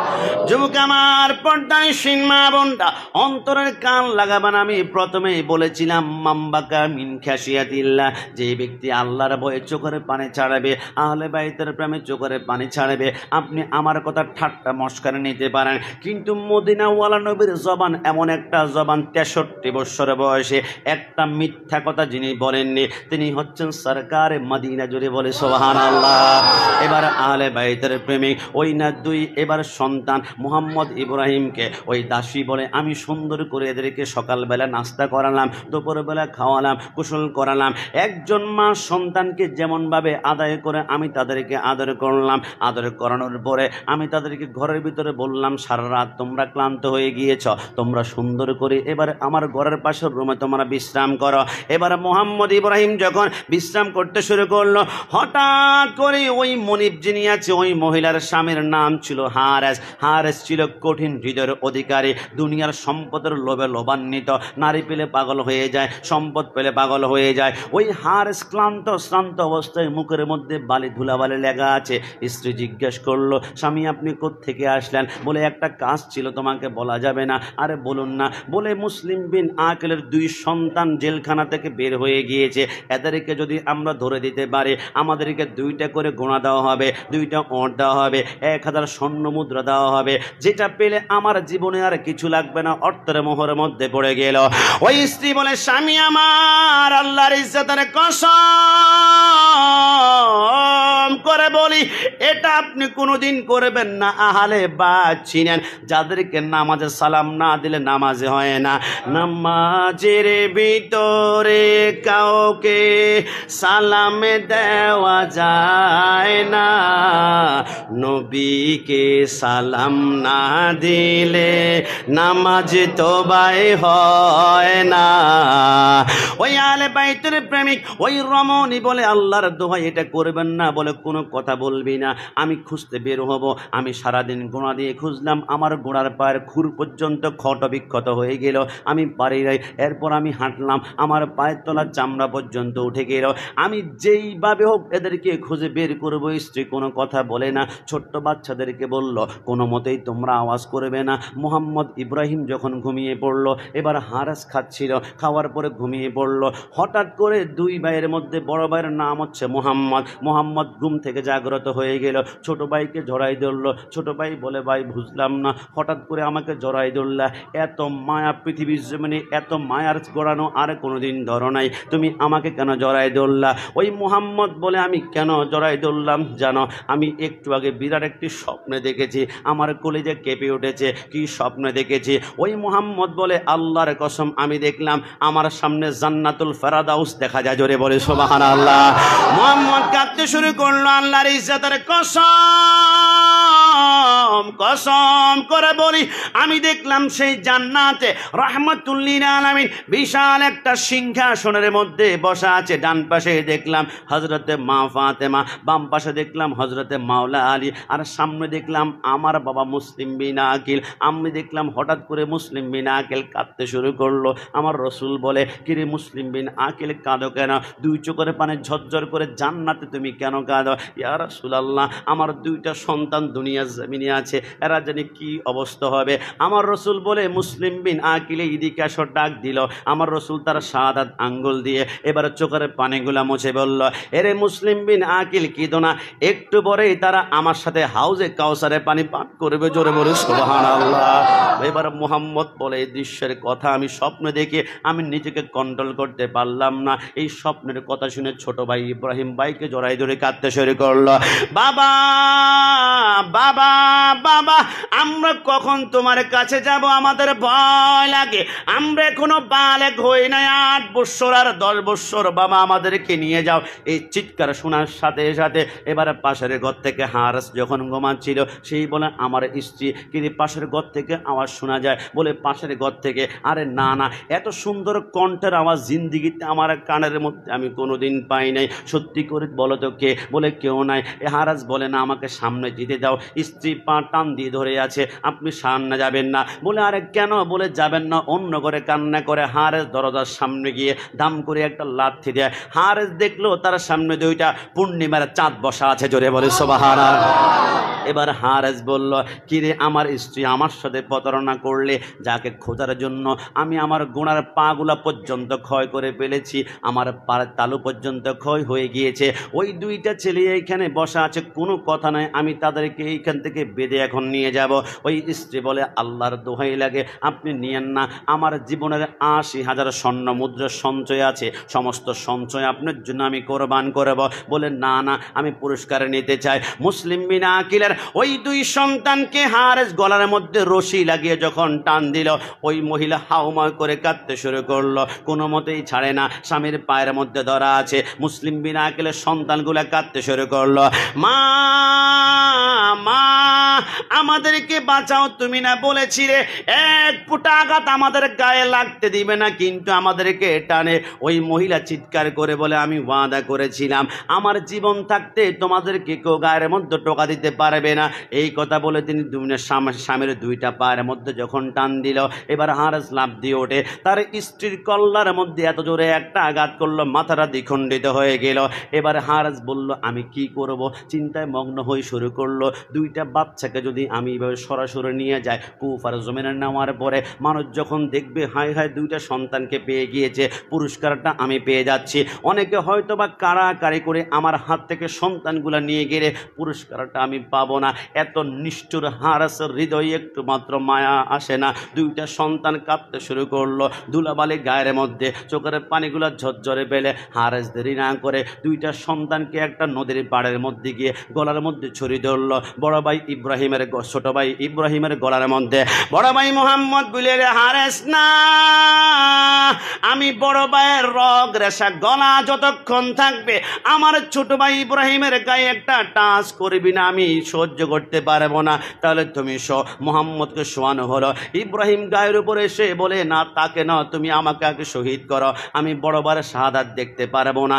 এই কথা বলার সাথে সাথে ওই হারেস বলে, আমি দেরি না করে 2টা সন্তানকে একসাথে চোয়াই, কচি গলার মধ্যে তলোয়ারটা এমনভাবে লাগাইল, সাথে সাথে কল্লা 2টা আলাদা হয়ে গেল।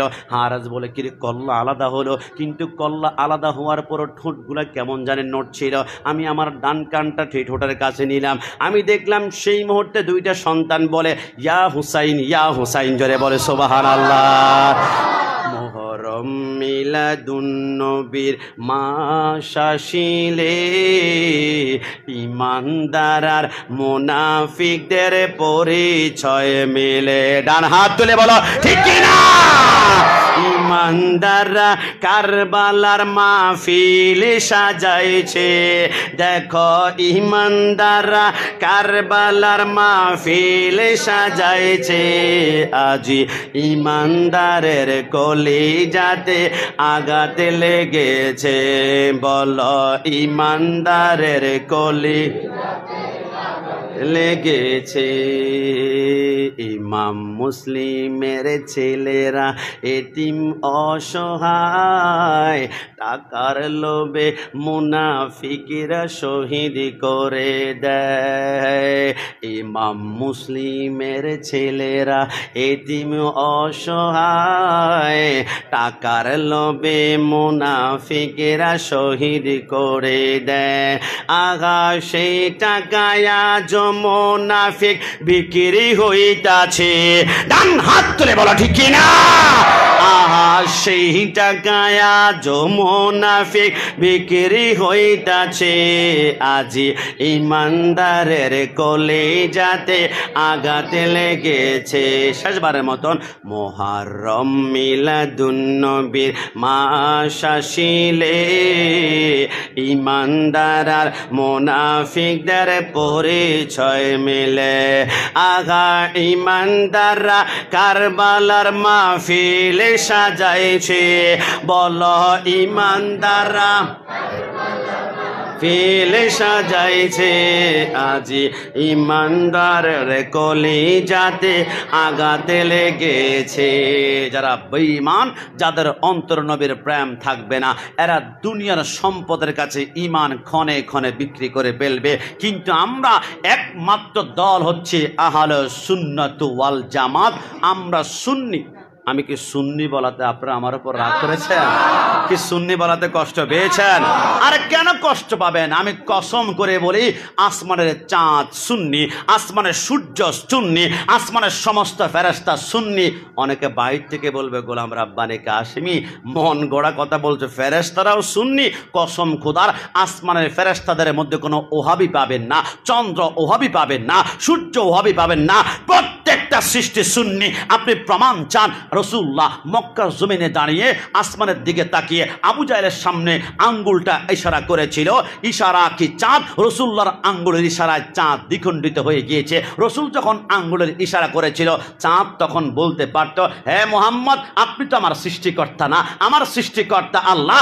আল্লাহ যেহেতু আমাকে বলে নাই, আমি খণ্ড হবে না। কিন্তু চাঁদ জানে খুদা কি রাজা চাহতা হে দুআলম, খুদা চাহতা হে রাজা মোহাম্মদ। চাঁদ তো জানে যে তামাম দুনিয়া সৃষ্টি করেছে আল্লাহ, কিন্তু রসুল যা নির্দেশ করবে ওইটা পালন করলে আমি চাঁদের পাওয়ার আল্লাহ বাড়িয়ে দিবে। জোরে বলে সুবহানাল্লাহ।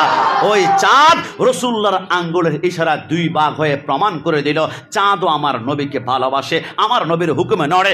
আপনারা কি শুনেন নাই? মাওলা আলী বসা, রসুল্লাহ ঘুমাচ্ছিল, মাওলা আলী কান্না করলো। রসুল বলে, কিরে আলী, তোমার চোখের পানি পড়লো আমার চেহারার উপরে, আমি তো ঘুম থেকে উঠতাম না। মাওলা আলী বলে, নবী আমি কাঁদতাম না, আমি কাঁদলে যদি চোখের পানির কারণে আপনার ঘুম ভাঙতো, আমি জীবনও আমার চোখ দিয়ে পানি বের করতাম না, পুরা শরীরের রক্ত পর্যন্ত পানি করে ফেলতাম। তো কাঁদছো কেন নবী? আসরের সূর্যটা ডুবে যাচ্ছে। আমি চিন্তা করলাম নামাজ পড়লে খুশি হবেন আল্লাহ, কিন্তু নামাজ যদি আমি পড়তে যাই রসুল্লাহর আরামের ঘুমকে আমার ভাঙতে হবে। যেইখানে মেয়ারাজের রজনীতে নবী আমার ঘুমাচ্ছে, আমার আল্লাহ বলে, জিবরাইল, আমার বন্ধুর ঘুমে এক রক্তির ডিস্টার্ব যদি হয়, আবা ওয়াস্তাকবারা ওয়া কানা মিনাল কাফিরিন, তোমার জিন্দেগির আমল বরবাদ করব। আমার আল্লাহ বলে, জিবরাইল, তোমার জিহ্বাটা আমি আল্লাহ কাপড় দ্বারা বানিয়েছিলাম, তুমি আমাকে সৃষ্টি করেছ।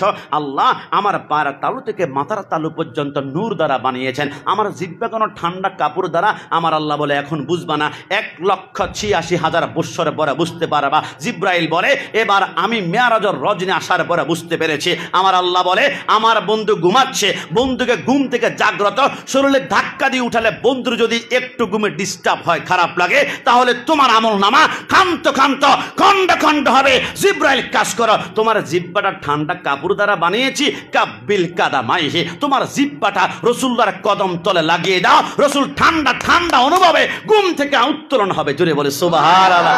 জিবরাইল বলে, ওয়াল্লাহ বিল্লাহ তাল্লাহ, আমি রসুল্লাহ পায়ের তালুতে আমার জিব্বা লাগানোর সাথে সাথে রসুল্লাহর পায়ের তালুর মধ্যে আমি গোটা পৃথিবীটাকে আয়নার মতো দেখতে পাচ্ছিলাম। জোরে বলে সুবহানাল্লাহ।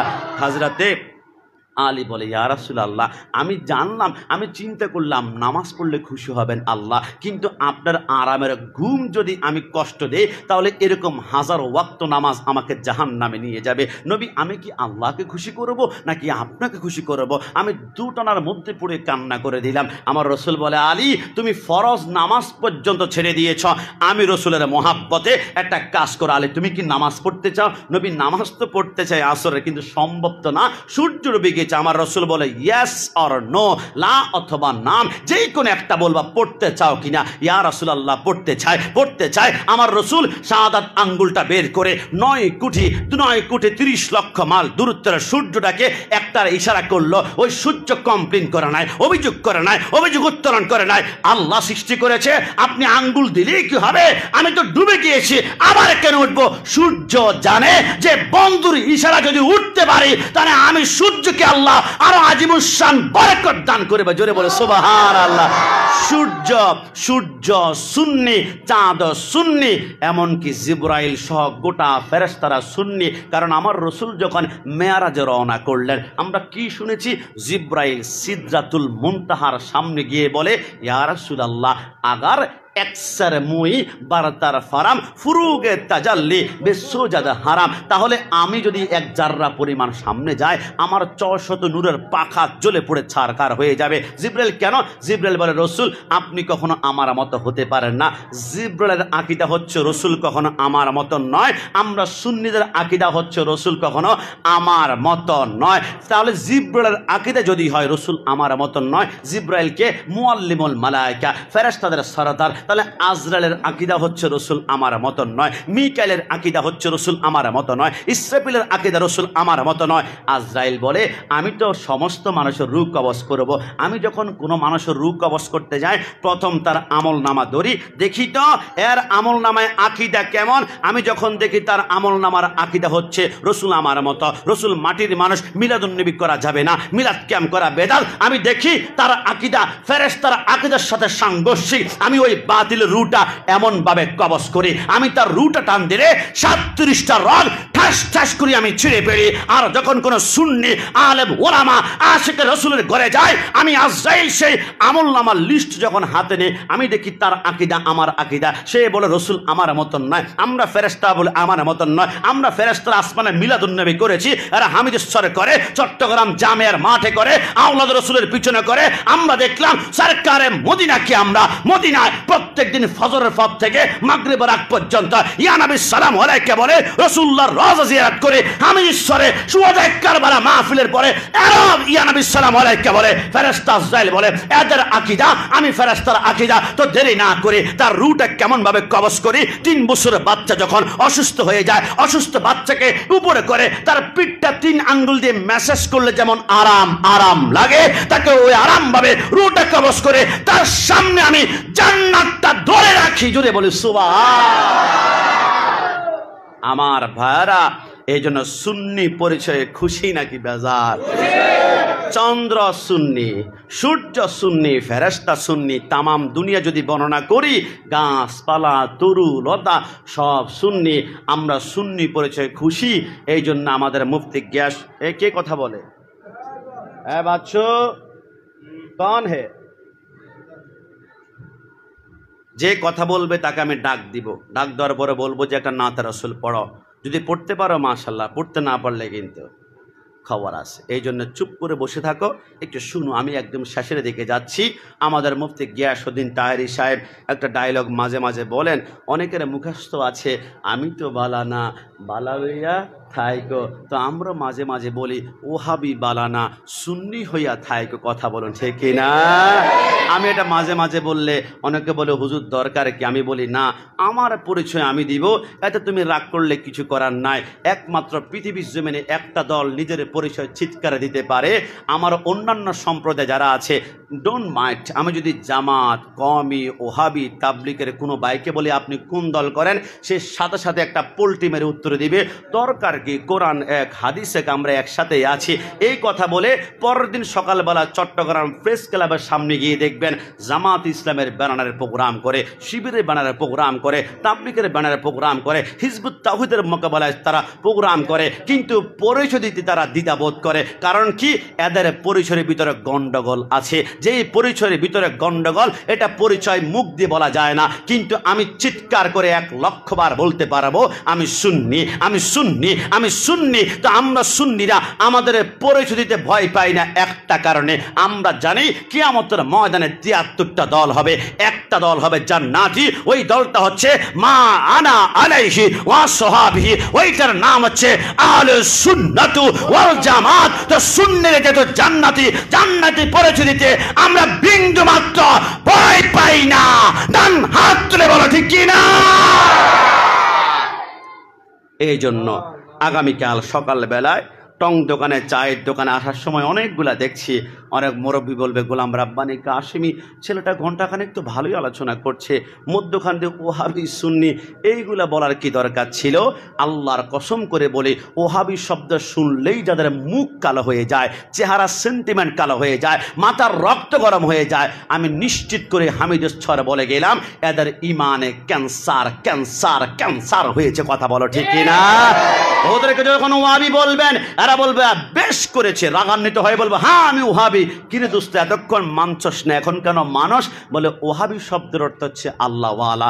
ওহাব অর্থ, ওহাব আল্লাহর নাম, আর ওহাবি মানে হচ্ছে আল্লাহওয়ালা। আমি বললাম ও তাই, ওহাবি আল্লাহওয়ালা, তাহলে বুঝে গেছে ওহাবি শুধু তোমরা নয়, হিন্দুরাও ওহাবি। কারণ হিন্দুরা আল্লাহকে বিশ্বাস করে, তারা আল্লাহকে ভগবান বলে। বৌদ্ধরা ওহাবি, তারাও আল্লাহকে বিশ্বাস করে, তারা আল্লাহকে ঈশ্বর বলে। খ্রিস্টানরাও ওহাবি, তারা আল্লাহকে বিশ্বাস করে, তারা আল্লাহকে গড বলে। কিন্তু আমার আল্লাহ বলে শুধু আমাকে ডাকলে হিন্দু হয়, বৌদ্ধ হয়, খ্রিস্টান হয়, কিন্তু মুসলমান হওয়া যায় না। তো মুসলমান কিভাবে হবে? আমার আল্লাহ বলে মুসলমানের পরে আরেকটা অপশন আছে, মুমিন যদি হতে হয় তাহলে আল্লাহু আল্লাহ করলে হবে না। তোমরা যেই কালিমা পড়ে মুসলমান হয়, ওই কালিমাতে আমি আল্লাহ সিগন্যাল দিয়েছি লা ইলাহা ইল্লাল্লাহ, আল্লাহু আকবার, আর মুহাম্মদ রাসূলুল্লাহ হচ্ছে ইয়া রাসূলুল্লাহ। শুধু যারা বলে ওয়াহাবি আল্লাহওয়ালা আমরা, আর তোমরা হচ্ছে আল্লাহওয়ালা, সুন্নিরা হচ্ছে আল্লাহ নবীওয়ালা। ডান হাত তুলে বলো ঠিক কিনা? এই জন্য নবীর পক্ষে কথা বললে অনেক গালি শুনবেন, জিলাপি খোর, বিরিয়ানি খোর। আজকে কি তাবারক আছে? আরে আল্লাহ রে, আমি এক গজল গাইছিলাম, ওই বিরিয়ানির কথা বলার কারণে অনেকে বলে হুজুর এটা কি বললেন। কথা কিন্তু সত্যি, কিন্তু ওরা সহ্য করতে পারে না। আমি সুন্দর বলেছিলাম, সুন্নিরা খাই বিরিয়ানি, বাতিলদের হয় সুলকানি, ঠিক না? সুন্নিরা দলিল দেয় কোরআন হাদিস হতে, বাতিলরা বের হয় লাঠি নিয়া হাতে। ডান হাত তুলে বলো ঠিক না? সুন্নিরা দলিল দেয় কোরআন হাদিস হতে, বাতিলরা বের হয় লাঠি নিয়া হাতে। সুন্নি কি বুঝবে তুমি কবরে, খাবে যখন ফেরেশতাদের পিটানি, ঠিক না? সুন্নিরা খাই বিরিয়ানি, বাতিলদের হয় সুলকানি। আমরা বিরিয়ানি তাবারক যেটা খাই, এটা হাজি বিরিয়ানি, নান্না বিরিয়ানি, কাচ্চি ডাইন, সুলতান ডাইনের বিরিয়ানি নয়। ওইখানে প্যাকেট পাওয়া যায় 250, 300, 350 খরচ করলে। কিন্তু আমাদের এখানে যদি একটা ফিন্নিও দেওয়া হয়, একটা জিলাপিও দেওয়া হয়, একটা তাবারকের পোটলা, এটা তুমি 1 কোটি টাকা দিয়েও কিনতে পারবে না। কারণ এইখানে ইয়া নবী সালাম আলাইকা আছে, মুস্তাফা জানের রহমত পে লাখ সালাম আছে, আউলিয়া কেরামের কথা আছে, আহলে বাইতের কথা আছে, সূরা ফাতিহা আছে, ইখলাস আছে, দুরূদ শরীফ আছে। সবগুলোর নির্যাস পাওয়ার যখন ঢুকে যায়, তখন এটা বিরিয়ানি, ফিন্নিয়া, জিলাপি থাকে না, এটা তাবারক হয়ে যায়। পৃথিবীর একটা রোগ ছাড়া যে কোনো রোগকে বিসমিল্লাহ ওয়ালা বারাকাতিল্লাহ বলে খেলে ভালো করবে। মৃত্যু ছাড়া যে কোনো রোগকে এই তাবারক সুস্থ করতে পারে। জোরে বলে সুবহানাল্লাহ। এই জন্য নিসবত এবং সুহবত সবকিছু পরিবর্তন করে। একজন রাসূলুল্লাহ চেহারার দিকে তাকিয়েছে, কাফের থেকে নিসবতের কারণে সাহাবী হয়ে গিয়েছে। সাহাবীকে এক নজরে দেখেছে, সুহবতের কারণে তাবি হয়ে গিয়েছে। তাবিকে এক নজরে দেখেছে, সুহবতের কারণে তাবি হয়ে গিয়েছে। সুহবত মানুষের জীবনকে পরিবর্তন করে। এই জন্য মাঝে মাঝে অন্তরে যখন দেখবেন টাকা আছে, পয়সা আছে, গাড়ি আছে, তারপরও জীবনটা কেমন উদাসীন উদাসীন লাগে, কিছু ভালো লাগছে না, ডিপ্রেশন লাগছে, অন্তরকে প্রশান্ত করতে চান, প্যারাসিটামল খেয়েছেন, গ্যাস্ট্রিক অথবা যে কোনো ট্যাবলেট খেয়েছেন, কোনো মতেই শান্তি পাচ্ছেন না। কসম খোদার শান্তি যদি পেতে চান, একজন আল্লাহর ওলির কদমে গিয়ে একটু জিয়ারত করবেন। আমার আল্লাহ বলে, আমার তো আলাদা স্পেশাল কোনো দরবার মাজার নাই, আমার বন্ধুর দরবার এসেছ, তোমার হৃদয়কে আমি আল্লাহ ঠান্ডা করে দিলাম। যদি বলে সুবহানাল্লাহ।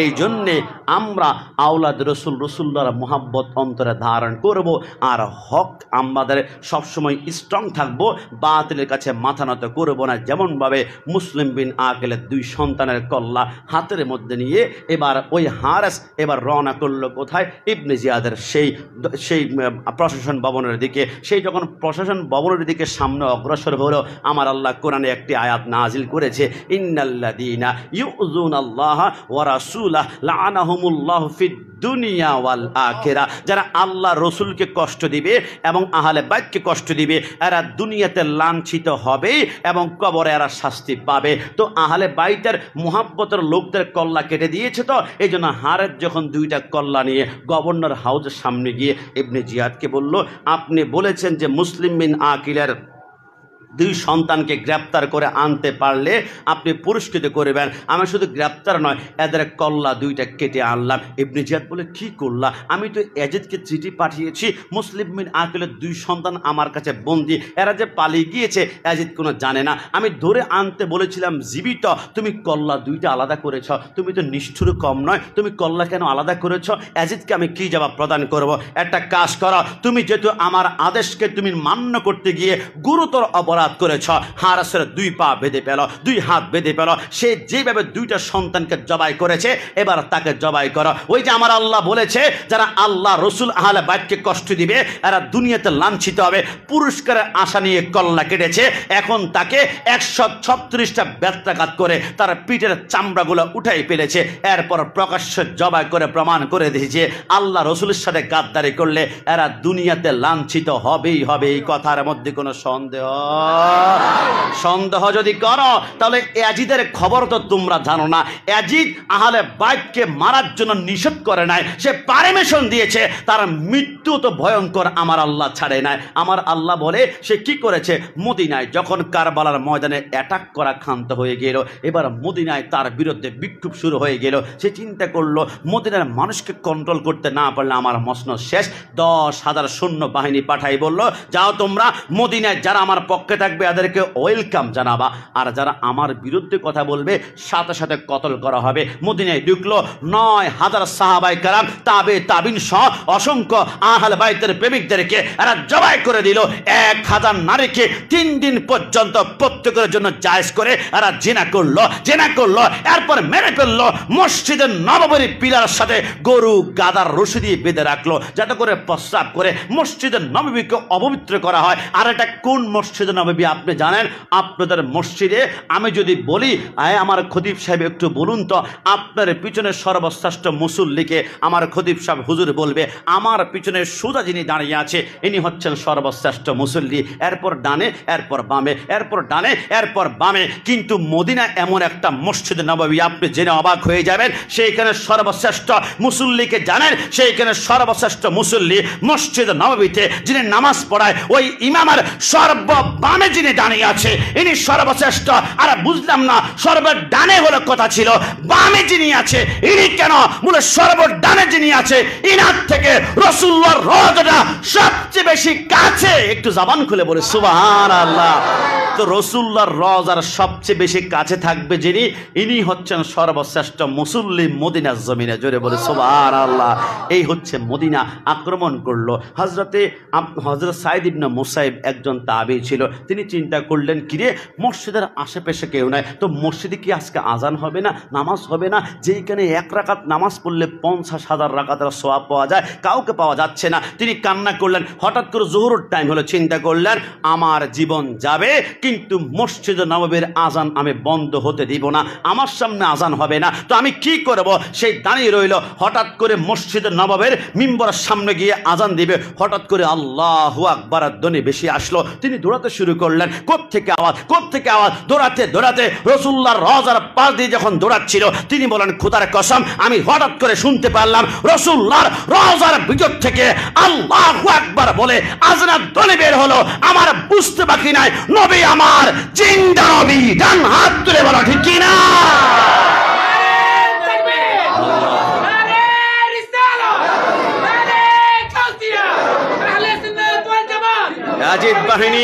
ইয়াজিদ বাহিনী সেই মদিনা অ্যাটাক করার পরে বললে এবার মক্কায় যাও, আব্দুল্লাহ ইবনে জুবায়ের একজন মুসলিম লিডার, এদেরকে সহ হত্যা করো। কিন্তু ওই মসজিদে হারামার চারপাশে গেটগুলা বন্ধ করে দেওয়া হলো। পাশেই ছিল আবু কুবাইস নামক পাহাড়। ওই পাহাড় থেকে বর্তমান যে কেরান দেখা যায়, এটাকে মিনজাকিন তখনকার সময় বলা হতো। ওই কেরান দিয়ে তারা মসজিদে হারামের ভিতরে যারা আছে এদেরকে মারার জন্য আবু কুবাইস নামক পাহাড় থেকে পাথর মারা শুরু করলো। আপনারা দেখবেন পাথরে পাথরে ঘর্ষণ হলে আগুনের মতো ফুলকি বের হয়, ফুলকি বের হয়। যখন এরকম ফুলকি বের হতে লাগলো, ইব্রাহিম আলাইহিস সালাম ইসমাইলকে জবাই করার সময় যে দুম্বাটা জান্নাত থেকে আমার আল্লাহ প্রেরণ করেছে, ওই দুম্বার দুইটা শিং কাবার চৌকাটার সামনে এরকম লাগানো ছিল। হঠাৎ করে আগুন ধরতে ধরতে কাবার গিলাপ সহ ওই দুইটা শিং পড়ে যেতে লাগলো। যখনই কাবার গিলাপে আগুন ধরলো, ইন্নাল্লাযীনা ইউযুনাল্লাহ, আল্লাহ রসুলের সাথে যারা গাদ্দারি করে তারা লাঞ্ছিত হবে। যখনই কাবার গিলাপে আগুন ধরলো, ওই টাইমে ইয়াজিদ ছিল দামেস্কে। হঠাৎ করে তার পেটের ভিতর জ্বালা পোড়া শুরু হয়ে গেল, হাউমা করে কাঁদতে লাগলো, পেটে আমার আগুন, পেটে আমার জ্বালা পোড়া। একজন সৈন্য এসে বলে, হে আমার মুহতারাম বাদশা, আমার মনে হয় যেহেতু জ্বালা পোড়া করছে, আপনি মনে হয় একটু ঠান্ডা পানি খেলে আপনার পেটে একটু আরাম লাগতে পারে, দে না তাড়াতাড়ি পানি। পানি যখন দিল, এক ডুব পানি খাওয়ার পরে ওই সৈন্যের গলায় টিপ দিয়ে ধরে বলল, সত্যি করে বল, আমাকে পানি দিয়েছিস নাকি পেট্রোল দিয়েছিস? আমাকে পানি দিয়েছিস নাকি আগুন, নাকি আমাকে কেরোসিন দিয়েছিস? আরে কেন? বলে আমাকে পানি খাওয়ার পরে আমার পেটের আগুন মনে হয় আগুনে পেট্রোল ঢাললে, কেরোসিন ঢাললে যেমন দাও দাও করে বাড়ে, আমার পেটে ওই জ্বালাটা বাড়তে লাগলো। আমার আল্লাহ বলে, হুসাইনকে পানি দাস নাই, আলী আসগরকে পানি দাস নাই, আজকে পানি খাবি তো কেরোসিনের মতো আগুন আরো বাড়তেই থাকবে, বাড়তেই থাকবে। ইয়াজিদ চিন্তা করলো কি করা যায়। একজন সৈন্য এসে, মহোদয় কষ্ট নিবেন না, আমি তো আপনার কাছাকাছি ছিলাম, আমি দেখতাম মাঝে মাঝে আপনি মদ পান করতেন, যদিও অনেকে দেখতো না, তো আমার মনে হয় আপনার গায়ে আমরা কিছু মদ মালিশ করি। মদ মালিশ করলে আপনার নাকের ভিতরে একটা নেশা নেশা অবস্থা তৈরি হবে। নেশা যখন আসবে, পেটের যন্ত্রণার কথা আর মনে থাকবে না। বলে মাখো না। আমার আল্লাহ বলে, গোপনে মদ খেয়েছ, এখন প্রকাশ্য মানুষকে দেখাই দিব। মুসলমানদের মসনদের মধ্যে বসে যে পাপ করেছ, এটা মানুষ দেখবে, কিয়ামত পর্যন্ত তোমাকে থুথু নিক্ষেপ করবে। আমার আল্লাহ প্রমাণ করে দিয়েছে। হে আমার হামিদছড়া ভাইরা, আজকে থেকে মনে রাখবা, হামিদছড়ার অসংখ্য ভাই বলে, হুজুর বুঝলাম না হুজুরদের ভিতরে এত দলাদলি, এত দলাদলি, এত গ্রুপিং, হুজুর হক বাতিল চিনব কিভাবে? আমি আজকে হামিদছড়ার জমিনে আপনাদেরকে দুইটা পয়েন্ট পদ্ধতি শিখিয়ে দিব হক এবং বাতিল চিনার। হক কিভাবে চিনবেন জানেন? হক যখন মৃত্যুবরণ করবে, তখন তার জন্য পৃথিবীর রন্ধ্রে রন্ধ্রে মানুষ কান্না করবে। পাকিস্তান, ইন্ডিয়া, বাংলাদেশ, 173টা মুসলিম কান্ট্রি। কিন্তু বাতিল যখন মৃত্যুবরণ করবে, তার জন্য কাদার মানুষ একজন পাওয়া যাবে না। আপনি খেয়াল করেছেন, ইয়াজিদ মৃত্যুবরণ করেছে, পৃথিবীর আনাচে কানাচে একজন মানুষ পাওয়া যাবে না ইয়াজিদের জন্য কান্না করে। হুসাইন হক বিদায়, হুসাইন শহীদ হওয়ার পরে তার জন্য পৃথিবীর আনাচে কানাচে হামিদছড়ে মানুষ কান্না করে, কারণ হুসাইন জিন্দা, ইয়াজিদ মুর্দা। ডান হাত তুলে বলো ঠিক কিনা? হক বাতিল চিনার আরেকটা উপায় কি জানেন? আপনাদের আশেপাশে দেখবেন আহলে হাদিস এবং সালাফি এবং দুনিয়ার অসংখ্য বাতিল দল আছে। আপনি সুন্নি, আমরা যারা, আমরা 1 বছর কষ্ট করিও একটা মাদ্রাসা একতলা করতে পারি না, কিন্তু এরা 2 মাসের ভিতরে 5 তলা বিল্ডিং করে পেরে। একবারও তো প্রশ্ন করেন না, কিন্তু এমন কেন করছে? আল্লাহর হাবিব বলে, মনে রেখো, বাতিল যখন তোমাদের সামনে আগমন করবে, তখন শক্তিশালী প্রদর্শন করে আগমন করবে। টাকা, অর্থ, বিত্ত, স্বর্ণ, একে দেখলে তুমি ভয় পেয়ে যাবে, কিরে এত টাকা আসে থেকে, এত শূন্য থেকে। বাতিল যখন আগমন করবে সে শক্তি নিয়ে আগমন করবে, কিন্তু যখন সে মৃত্যুবরণ করবে তখন নির্মম নির্লজ্জ হিসেবে মৃত্যুবরণ করবে। খেয়াল করে দেখেছেন ফেরাউন যখন দুনিয়াতে আগমন করেছে, বাদশাহী, কত বিশাল বাদশাহী, কত টাকা, কত নারী, কত সৈন্য, কিন্তু যখন মৃত্যুবরণ করেছে সামান্য নীলনদের পানি থাপ্পড়ে তার জীবনকে আল্লাহ বিপন্ন করে দিয়েছে। আপনারা খেয়াল করেছেন নমরুদ যখন আগমন করেছে, তার বাদশাহী, তার সৈন্য, কিন্তু আমার আল্লাহ 1,00,000 সৈন্যকে 1 সেকেন্ডের ভিতরে মশার কামড়ে তাকে নির্মম লাঞ্ছিত করেছে। আপনারা আবু জাহেলের কথা মনে পড়ে ভুলে গিয়েছেন, মক্কা জমিনে কত পাওয়ারফুল নেতা ছিল, কিন্তু আবু জাহেলকে আল্লাহ কোন বড় সৈনিক দ্বারা মারে নাই। বদর জমিনে 2টা সন্তান মুআজ এবং মুআফিজের মাধ্যমে তাদেরকে মেরে ফেলেছে।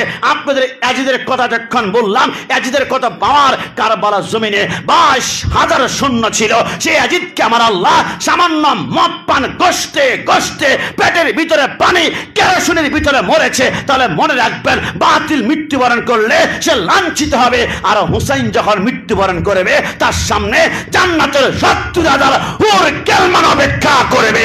চিৎকার মেরে বলে সুবহানাল্লাহ। এই জন্য আমরা হুসাইনিদের কোনো ভয় নাই।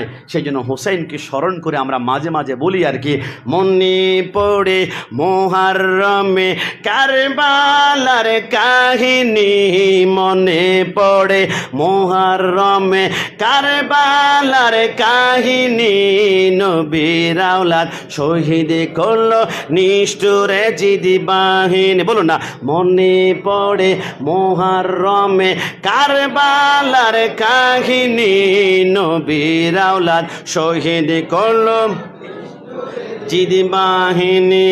মা ফাতেমা আদর করতেন যে মাথা, সেই মাথা নিল ইয়াজিদ তীরের আগায়। মা ফাতেমা আদর করতেন যে মাথা, সেই মাথা নিল ইয়াজিদ তীরের আগায়। ইমাম হোসেন মা ফাতেমার, ইমাম হোসেন মা ফাতেমার ছিল নয়নমণি। সুবহানাল্লাহ।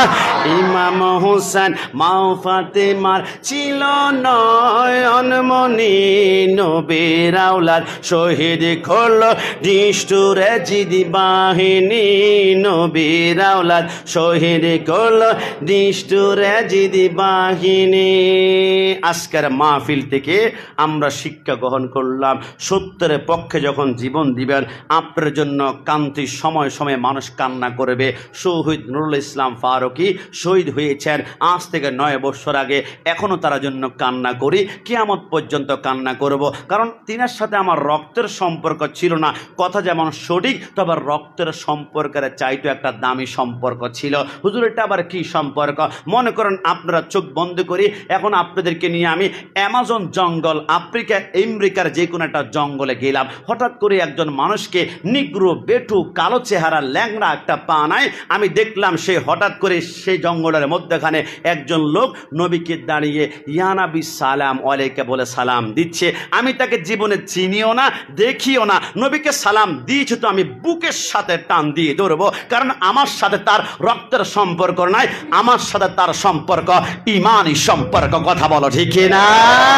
আমি মরে যাব, আমার মা আমাকে ভালোবাসে, আমার স্ত্রী রাত 2টা বাজে ঘরে না যাওয়া পর্যন্ত ঘুমায় না, দরজার সাথে কান লাগিয়ে বসাছে, স্বামী কখন আসবা? আমার সন্তান আমাকে বলে আব্বু আব্বু তোমাকে ছাড়া ঘুম আসে না, এত মায়া এত মায়া এত মায়া। কিন্তু নিঃশ্বাসটা বন্ধ হওয়ার সাথে সাথে মায়াগুলা ডিসকানেক্ট হয়ে যাবে, কেউ কাউকে চিনবে না। আরে মায়া তো একজন আপনাকে করে প্রকৃত পক্ষে, ইনি হচ্ছেন ওই কিয়ামতের ময়দানে মাকামে মাহমুদের নিচে সিজদার মধ্যে পড়ে কাঁদবে, রব্বি হাবলি উম্মতি, রব্বি হাবলি উম্মতি, রব্বি হাবলি উম্মতি। আমার আল্লাহ বলবে, বন্ধু আপনি মাথা উঠান না, আপনি যদি মাথা না উঠান তাহলে কিয়ামতের ময়দানে কার্যক্রম তো শুরু করতে পারছি না। আল্লাহ কেন? আমার আল্লাহ বলে, কিয়ামতের ময়দান তো আমি আল্লাহর পাওয়ার দেখানোর জন্য বানাইনি, আমি আল্লাহ তো এখন থেকে 2024 সাল থেকেই জানি কে জান্নাতি কে জাহান্নামী। বিচার আচার করে কিয়ামতের পরে কে জান্নাতে যাবে কে জাহান জাহান্নামে, ইন্নাল্লাহা আলা কুল্লি শাইইন কাদির। আমি তো জানি তো আল্লাহ, আপনি যেহেতু জানেন কিয়ামতের ময়দানে 50,000 বছর কেন দরকার ছিল, আবার 4টা স্টেশন করেছেন, একটা মিজান, একটা ফুলসেরাত, একটা হাউজে কাউসার, একটা মাকামে মাহমুদ। আল্লাহ প্রয়োজন কি? যারা জান্নাতি ডাইরেক্ট জান্নাতে পাঠিয়ে দিন, যারা জাহান্নামী এদেরকে জাহান্নামী। আমার আল্লাহ বলে, আরে বোকা, আমি তো কিয়ামতের ময়দান আমার জন্য বানাইনি। আল হযরত বলেছেন কেন? আরশ হক হে মসনদে রিফাত রাসূলুল্লাহ কি দেখনি হে, হাসর মে ইজ্জত রাসূলুল্লাহ কি কিয়ামতের ময়দান বানিয়েছি আমার বন্ধুর জন্য। ওই যে বাংলাদেশে তুমি বসবাস করেছ, নবীকে যা মন চায় জবান দিয়ে বলেছ। তোমাকে বলেছি নবীকে মাটি বলো না, তুমি বলেছ দেশ স্বাধীন করেছি 1971 সালে। আমার জবান স্বাধীন, আমার যা মন চায় তা বলবো। দুনিয়াতে যা মন চায় বলেছ, কিন্তু কিয়ামতে যা মন চায় আর বলতে পারবে না।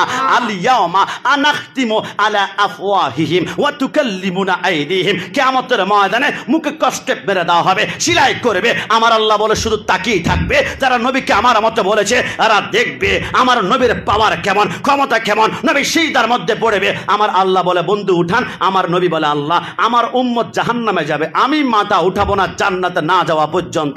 আমার আল্লাহ বলে, বন্ধু তাহলে একটা কাজ করুন না, আপনি জাহান্নামে গিয়ে যারা যারা আপনার প্রেমিক এদেরকে হাতে দূরে দূরে জাহান্নাম থেকে জান্নাতে নিন না। ইয়া রাসূলুল্লাহ আপনি নেন না। আমার নবী বলে, আল্লাহ আমি কেন নেব? ফেরেশতা আছে, মালাকুল মাউত আছে, রিদওয়ান ফেরেশতা, জান্নাতের সরদার আছে, এদেরকে পাঠান না। আমার আল্লাহ বলে, এরা যদি জাহান্নাম থেকে জান্নাতে নেয়, তাহলে জান্নাতে যাওয়ার পরে ওই বান্দাকে যদি প্রশ্ন করে, কিরে তোমাকে কে জান্নাতে আনলো, সে এক হয় বলবে আল্লাহ এনেছে, আর না হয় বলবে ফেরেশতা আমাকে এনেছে।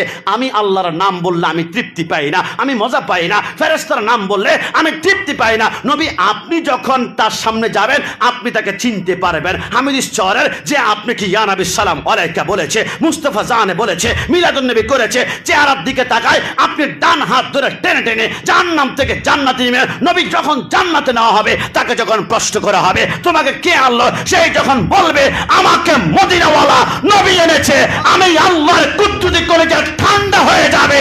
চিৎকার মেরে বলি সুবহান।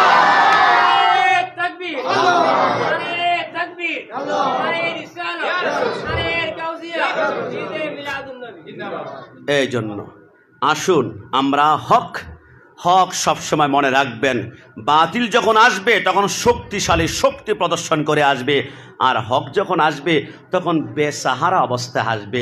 হক যখন আসবে তখন মনে হয় কোনো দিশাহারা নাই। দেখেন নাই বাংলাদেশে যে দলগুলো আছে, আমি একটা একটা করে বলতে পারবো নাম, এরা শক্তি দেখলে মনে হবে আহলে সুন্নাত ওয়াল জামাত তো আমরা কিছু নাই, টাকা নাই, বিল্ডিং নাই, মাদ্রাসা নাই। এদের মাদ্রাসা 14 তলা, আমাদের মাদ্রাসা 2 তলা নাই।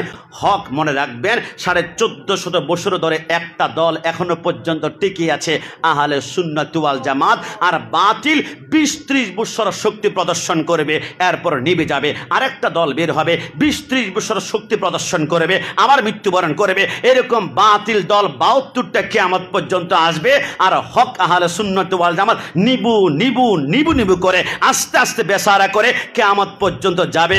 হককে আমার আল্লাহ বেসাহারাই করে, কিন্তু কবরে যাওয়ার সময় আমার আল্লাহ বাদশাহী দান করে। জোরে বলে সুবহানাল্লাহ।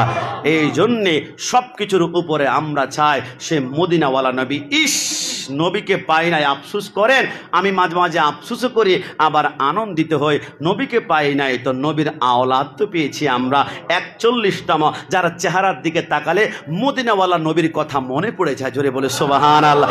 আমার বাড়ি কুমিল্লা, আমি অসংখ্য বাতিলকে দেখেছি, গোলাম রাব্বানি কাশিমি জুলুস করো, আরে সামনে একজনকে বসায় রাখো তোমরা জুলুস। আমি বলি ভাই তো চলো না একটা বার, গালাগালি যাই করেছো করেছ, কসম খোদার এমন অসংখ্য দলিল আছে আসছে গালি দেওয়ার জন্য, চেহারার দিকে তাকাই শুধু চোখের পানি ছেড়ে দিয়েছে। ভাই এটা দুনিয়ার কোনো সাধারণ মানুষ হতে পারে না, সরকারে মদিনার আওলাদ ছাড়া। এই চেহারা এত আকর্ষণ, এত নূর, জামিয়ার মাঠে গেলে আমরা দেখতে পাই কত সুন্দর সুন্দর চেহারার মানুষ আমরা দেখতে পাই, কিন্তু আমার মুর্শিদ কেবলা সৈয়দ মোহাম্মদ তাহের সাহাবের সাথে যখন আসে সমস্ত হ্যালোজিন পর্যন্ত অফ হয়ে যায়। এদের চেহারা গুলা আল্লাহর আসমান থেকে নূর বিচ্ছুরিত হয়। ডান হাত তুলে বলো ঠিক কিনা? আল্লাহ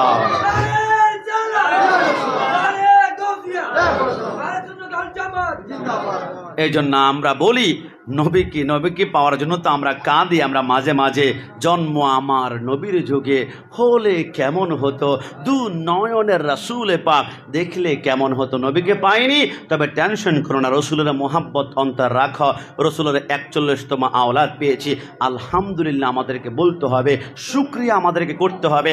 আওলাদের রসুল পেয়েছি, এক শুকরিয়া, দুই চোখ দিয়ে আর শুকরিয়া।